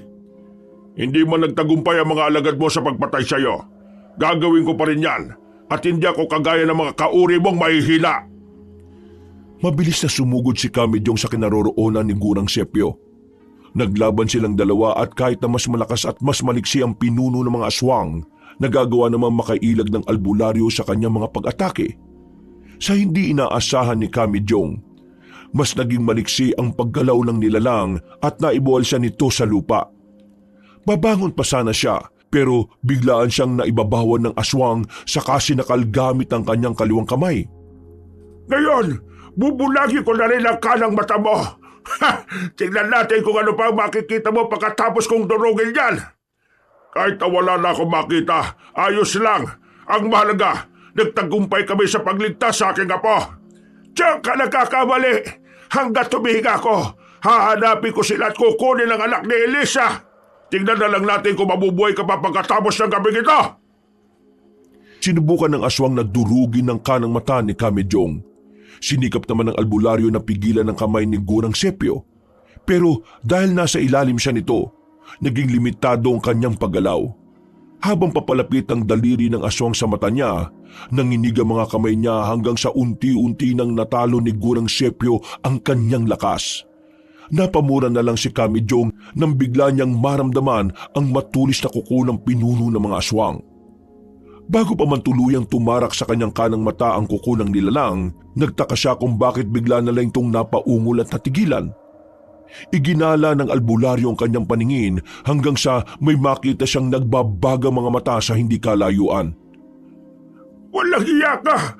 Pasalamat ka at may kakampi kang dumating. Kung wala, baka nangangapa ka na ngayon sa dilim. Talagang malas ka lang. Ngayon, wala nang magiging sagabal sa masayang pamumuhay ng aking anak at ng kanyang asawa. Hindi kayo magiging masaya ng tuluyan. Darating ang panahon at isang kalahi ko ang papatay sa inyong lahat. Hintay ko yan. Sa ngayon, ikaw muna ang aking papatayin! Itinulak ni Kamidyong ang aswang. Nang mapalumpasay ang nilalang, bumangon siya at kinuha ang kanyang itak. Noon lang niya nalaman na sinibat pala si Gurang Sepyo. Ilang sandali pa, lumapit sa kanila si Gimo. Napaangil naman ang aswang. At nang sinubukan sana nitong sunggaban ng binata, walang pagdadalawang isip siyang tinaga ni Kamidyong sa lalamunan. Bumulwak ang dugo nito at agad na napahiga sa lupa. Para masigurong patay na si Gurang Sepyo, minabutan nilang pugutan na lang siya ng ulo. Tapos na ang labang ito. Ngayon, magiging tahimik na ang buhay natin. Wala namang gugulo. Oo nga po, Kamidyong. Wala nang aswang na naghangad na makuha ang aming anak. Ano ka ba, Gimo? Huwag mo kong tawagin ka Medyong. Tatay Medyong ang dapat na itawag mo sa akin. Naiiya pa po ako eh. Walang pupuntahan niyang hiya mo. Sige ka, kapag hindi mo ako tatawaging tatay, hindi kita gagamutin. Sige na nga po, Tatay Medyong. Basta gamutin niyo ako ha. Oo, ngayon mismo. Uuwi tayo sa bahay na wala na ang sumpa ng pagiging aswang mo. Maraming salamat po Tatay Medyong. Mabuti. Mas mainam na yan ang itawag mo sa akin. Sige na, maganda na tayo para sa ritual. Nangalap sila ng mga bagay na kanilang gagamitin. Nang makumpleto na nila, sinimulan na ni Kamidyong ang kanyang ritual para tuluyang pagalingin si Gimo. Inabot sila ng halos 6 na oras para lang makumpleto ang panggagamot. Halos manghina silang pareho, pero hindi sumuko ang albularyo at maging ang binata. Noong lumaon, natapos na ang ritual at naisukan na ni Gimo ang mga bagay na naging dahilan ng kanyang pagiging aswang. Maraming salamat, Tatay Medyong. Kung hindi dahil sa inyo, baka aswang pa rin ako hanggang ngayon. Walang anuman, Gimo. Ang hiling ko lang sana ay ingatan mo't alagaan ang aking anak at saka ang aking apo. Opo, gagawin ko po yan. Pangako, hindi ko sila pababayaan. Mabuti kung ganon. Tayo na. Umuwi na tayo at hinihintay ka na ng iyong mag-ina. Nung makarating na sina Kamidyong at Gimo sa kanilang bahay, ibinalita nila kay Elisa ang nangyari. Natuwa naman ang dalaga nang malaman niyang wala ng sumpa ng pagiging aswang si Gimo. Nung mga panahong yon, nagpaalam na si Gimo kay Kamidyong na pakakasalan niya si Elisa sa simbahan. Hindi naman tumanggi ang albularyo at sinabi na magkakatay sila ng ilang baboy para maipakain sa mga bisitang dadalo sa kanilang kasal. Pagkatapos ng kanilang kasal, mas naging masagana at masaya ang pagsasama nilang dalawa. Tinutukan nila ang pagpapalaki sa kanilang anak na pinangalanan nilang Rodel. Naging malapit din ang bata kay Kamidyong, kaya kadalasan magkasama silang dalawa. Magaling nga po. Hindi ko akalain na napakabilis mong turuan ng arnis. Sana kung magiging biyasa ka na ng husto, gamitin mo yan sa tama sa pagtatangkol sa kapwa mo, ha? Yan po ang aking gagawin, Lolo. Magiging kagaya po ninyo ako balang araw. Huwag mo nang sundan ng yapak ko. Mahirap ang maging isang albularyo. Pati pamilya mo nalalagay sa alanganin. Ang mabuti pa, mamuhay ka na lang ng simple at masaya. Ha, Apo? Pero gusto ko rin pong makatulong sa kapwa ko Makakatulong ka naman kahit hindi ka isang albularyo. Hindi lang albularyo ang tumutulong. Marami ring simpleng mamamayan pero nakakatulong din sa kanilang kapwa. Ilang beses na sinabi ng bata na gusto niyang maging kagaya ni Kamidyong. Hindi naman pumapayag ang albularyo at madalas niyang inililihis ang kanilang usapan. Sa pagdaan ng maraming taon, unti-unti ring naging mahina si Kamidyong. Dahil dito, isang gabi, nagpasya siyang tawagin sina Elisa, Gimo at Rodel. Malapit na akong mawala sa mundong ito. Gusto ko sana kung patay na ako, alagaan niyong mabuti si Rodel. Sikapin niyo na huwag siyang matulad sa akin. Mahirap ang maging isang albularyo. Opo, Itay. Susundin namin ang habilin ninyo. Pero wag po kayong magsalita ng ganyan. Magtatagal pa kayo at masasaksihan po ninyo kung paano lumaki si Rodel. Tama si Elisa, Itay. Magpalakas po kayo at hahaba pa ng gusto ang inyong buhay. Nandito lang po kami para mag-alaga sa inyo. Lolo, magpalakas po kayo. At nang makapaglaro tayo ulit. O, kita niyo na, pati po si Rodel gustong maging malakas kayo. Siya nga pala, Gebo. Ang sinasabi mong albularyang minsang nagligtas sa iyo ay ang aking asawa, ang ina ni Elisa. Nandito na nga siya ngayon, no? Sinusundo na niya ako. Huwag niyo kong intindihin. Masaya akong lilisan sa mundong ito dahil nakita ko na ang apo ko. Tatay Midyong, huwag po kayo mamatay. Hindi po namin kaya kung mawawala kayo sa amin. Lolo Midyong, huwag po niyo akong iiwan. Maglalaro pa tayo eh. Mamimingwit at maninirador pa tayo ng mga ibon, di ba? Apo, masaya ako na dumating ka sa aming buhay. Sobrang saya ko.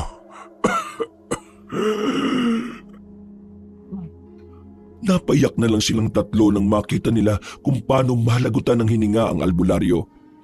Gayunpaman, mas pinili nilang sundin ang kagustuhan ni Kamidyong. Maging si Rodel ay nangako na rin sa bangkay ng kanyang lolo na hindi siya magiging isang albularyo. Sa pagdaan ng maraming taon, mas lalo pang naging matiwasay ang buhay ni na Elisa. Hindi na nila itinapon ang mga kagamitan ni Kamidyong dahil alam nilang yun na lang ang natitirang alaala ng kanyang ama. Ginabayan na rin nila si Rodel para hindi niya subuking pasukin ang mundo ng pag-iespiritual. Nang sa gayon ay hindi niya masundan ang naging kapalaran ni Kamidyong. Wakas,